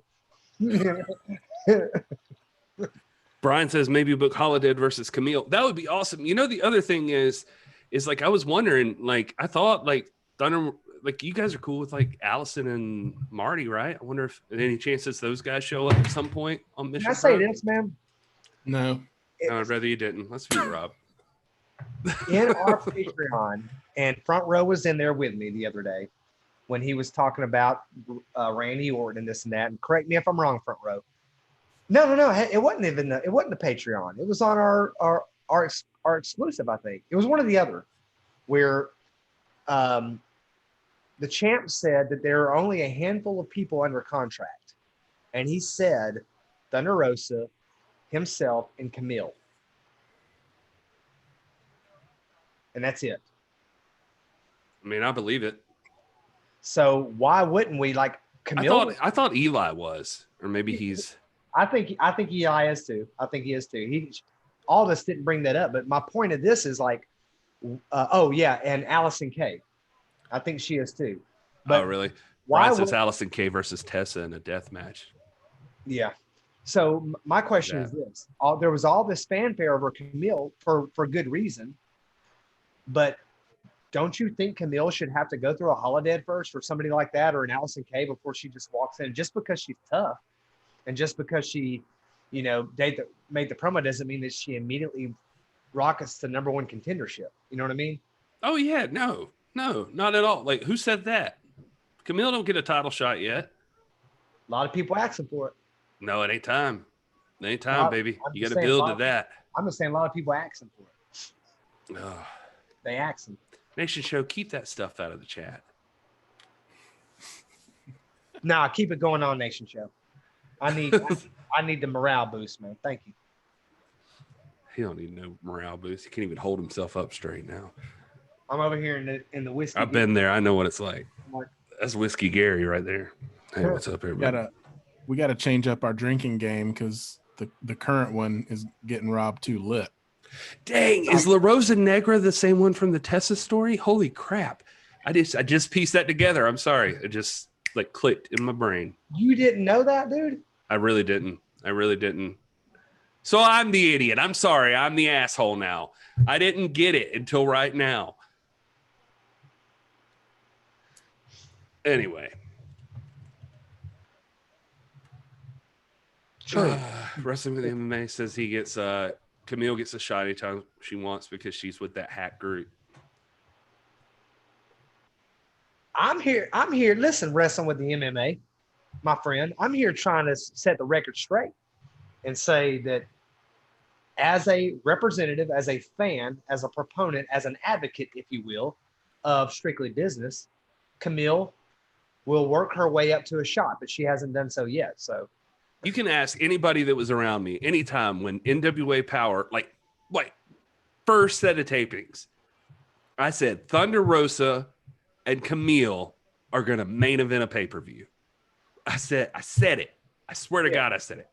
I believe those two women can headline a pay-per-view someday, and it needs to happen. It's not time yet. Like it's got to build. It's got to build up to that moment.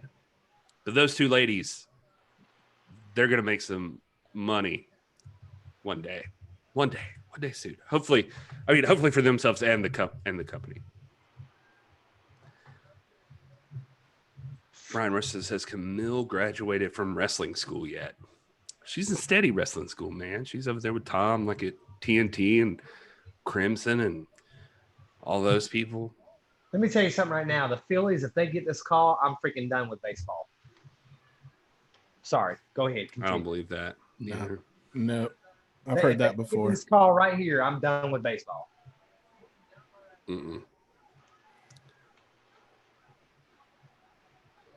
Will we get Tequila Gary during the MPW pay-per-view watch along? If all of y'all show up for the watch along, hell yeah. Get some tequila. By match 2, we'll have Tequila Gary. Hey man, me and Brian Roser are going to have Tequila Stinson before even bell time. So I'm sure he's stoked about that. Brad is like, I'm not going to even talk to you, dude. Yeah, he's not talking to me, but he's going to bring drinks to my hotel room because I'm not allowed on the compound. That's the best decision you've made so far in this whole promotion. You know what, Gary, man? I don't have to take this, but I'm going to. All right. You just want to know. You just want to make it known you don't have to. I'm up to here with you, but you still got this far to go. All right. I'm up to here, but you still got this far. Mongrovian Mike, this thing is not even really even pay-per-view. It's on Title Match Network. You can watch this thing from stream it from any device. And I think, let's look, Title Match Network. Brian can correct me if I'm wrong here. What you need to do is you need to go ahead and sign up with them. Then you need to email them and say, I'm only doing this because of Mission Pro Wrestling. It's $10 a month, just like the WWE Network. Honestly, they got a lot of stuff on there. Yeah. So it's like great stuff and old stuff, new stuff, like shoot interviews, like all kinds of cool stuff. It's a multi-step process. You go over there to the site, put your information in, get your subscription, bounce over to Manscaped, get you a 3.0. Yeah. I love Mongrovian Mike in there. My wife told me I had to stop doing that Mongrovian Mike.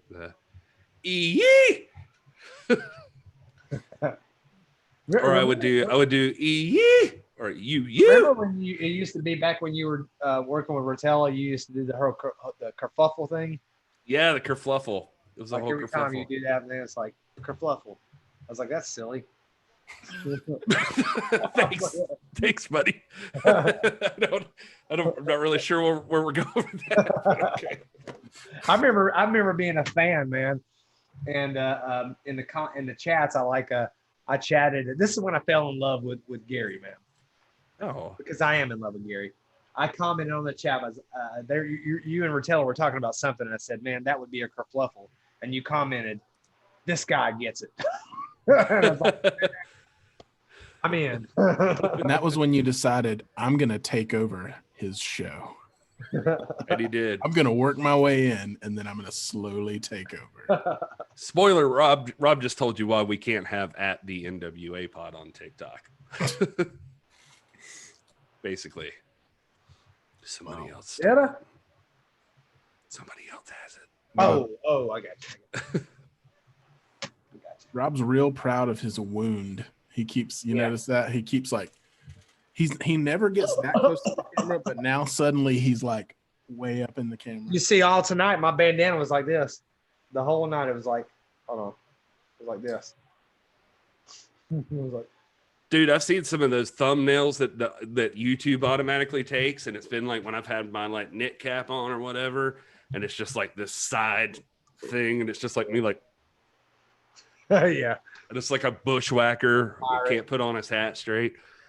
Andrew McKinney says, "Wow, another guy drunkenly stumbles up into the smoking circle. Hey, I'm a doctor and a Presbyterian. You got to get this Manscaped stuff." That's accurate. That's really accurate.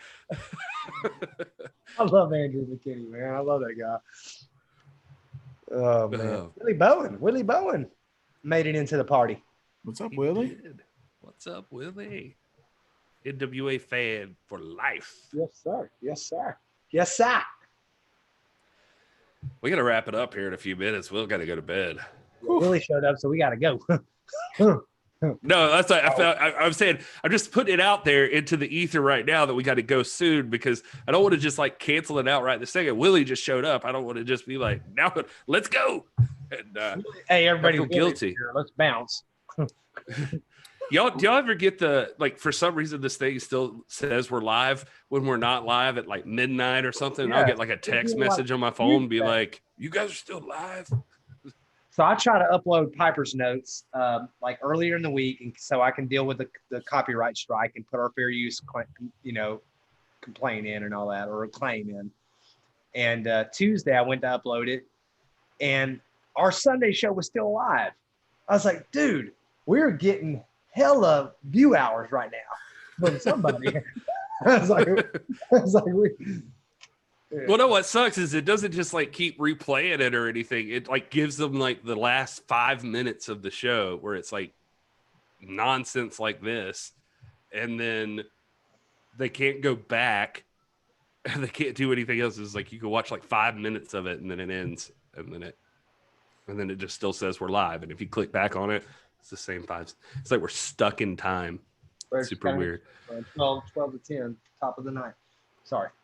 Sometimes I talk out loud. Turbo says he's got some cool news coming soon about an indie promotion. He's helping put together a show in NC. Nice. North Carolina. Nice. North Carolina, for all of you who don't know what NC is. Hold on, I was thinking like Nick Cervantes. Nope. Did you see that? You got the double head shake right there. we both did the head shake. The other beast. You gotta work hard to get to the double head shake. Watts ain't gonna beat Nick Aldis, dude. James A. Jackson Jr. I want to see Watts versus Nick Aldis. I think that'd be a fun match, especially seeing Nick get. Because here's a hard thing to do. James Jackson, come on, bro. Not to hold this up too much, but the Nick Aldis, it seems like lately, if you look, he hasn't given many matches where people are bigger than him. Like he's like 6'5" or something, maybe taller than. How tall is Nick Aldis? It's not like he's not open for business, Gary. He says that all the time. I don't think you understood the question. Yeah, I understand.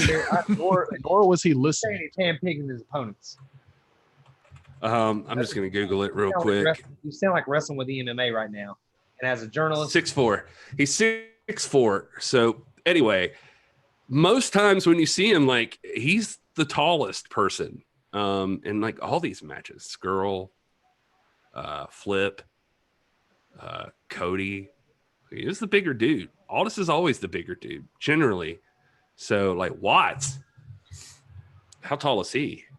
How tall is Watts? I just looked it up as you did, Gary, and I just found out you guys share a birthday. I almost share a birthday with the real world's champion, Nick Aldis. His birthday is a day before mine. Well, how about that? So, Hey, Will, you want to switch birthdays? do what? So weird. Switch birthdays. Congrats, Wrestling with the MMA, who just won a shirt from Hood Slam. Hey, are you guys seeing this? Andrew McKinney says, how Hey. tall is Nick Aldis? Hey, Gary. He's open for business. What? Gary, read the first line of Nick Aldis's Wikipedia page for me out loud. All right, hold on. Nick Aldis. Wikipedia. What? Read it Nicholas Aldis, born 6 November 1986, is an English professional wrestler currently signed by All Elite Wrestling and the National Wrestling Alliance, where he is the current NWA World Heavyweight Champion in his second reign. What? Sorry, currently signed by who? Eh. Rob, I thought you had a handle on this Wikipedia page. I thought you were the I sole can't owner. disclose any information, guys. Not on. We'll talk offline. Stop. That's I mean, you know, Wikipedia Read the Discord, man. Read the Discord. Wikipedia is not always right. It's your opinion. I'm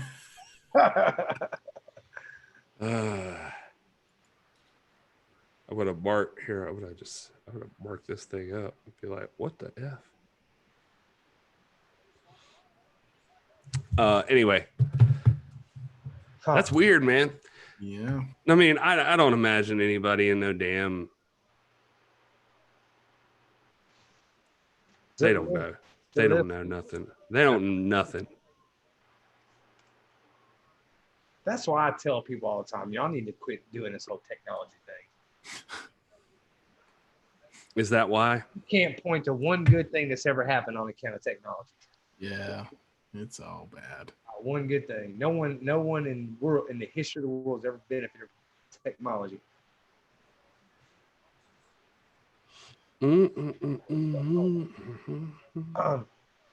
Signed by All Elite Wrestling and National Wrestling.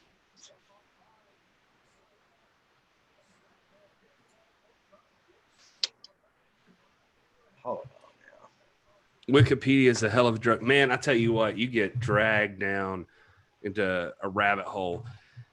Twitter too, dude. Twitter wrecks my life. Like I try to just go on there and be like, I got to post like a motivational quote or something. And then I get like caught up in some drama about who's canceled or whatnot. Anyway.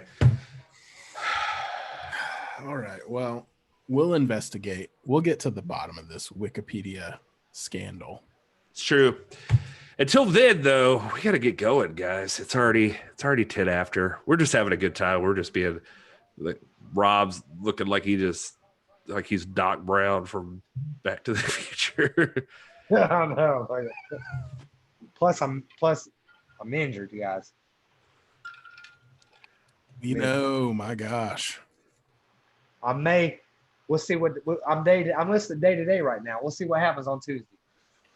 We'll put you on we'll put you on the 14-day DL. Gary and I'll handle things.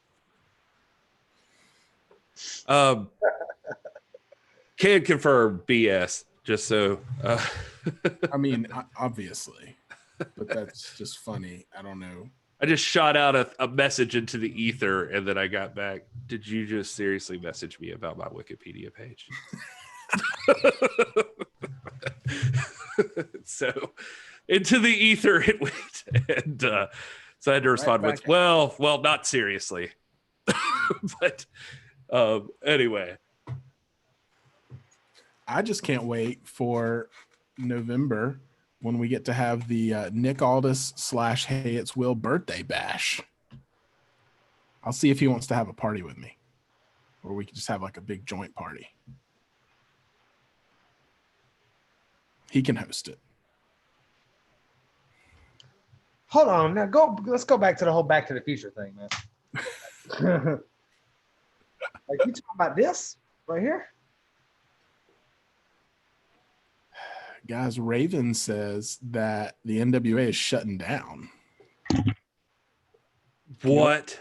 Y'all believe that? No. That's crazy. All right, guys, we got to wrap this thing up. We're just like dragging ass here.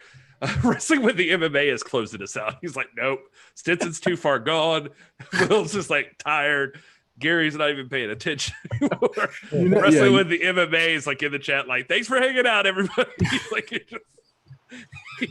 he's wrapping us. He's like, we're done. We're done when our moderators in the chat start like telling everyone bye.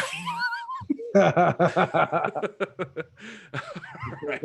Thanks, guys. Seriously, thank you guys so much for hanging out with us. We'll see you on Tuesday night, I hope, and we'll have a lot more stuff to talk about. We'll be engaged, I swear to God, and we do love you guys and appreciate you. Thank you so much. Until next time, enjoy your gravy cake. I'll just check the Wrestling Observer to find out about my status for Tuesday with my injury. I really need you to email Dave Meltzer and be like, I'm not showing up on Tuesday on the NWA Pod Live. And he'll be like, who the fuck is this? All right. Later, everybody.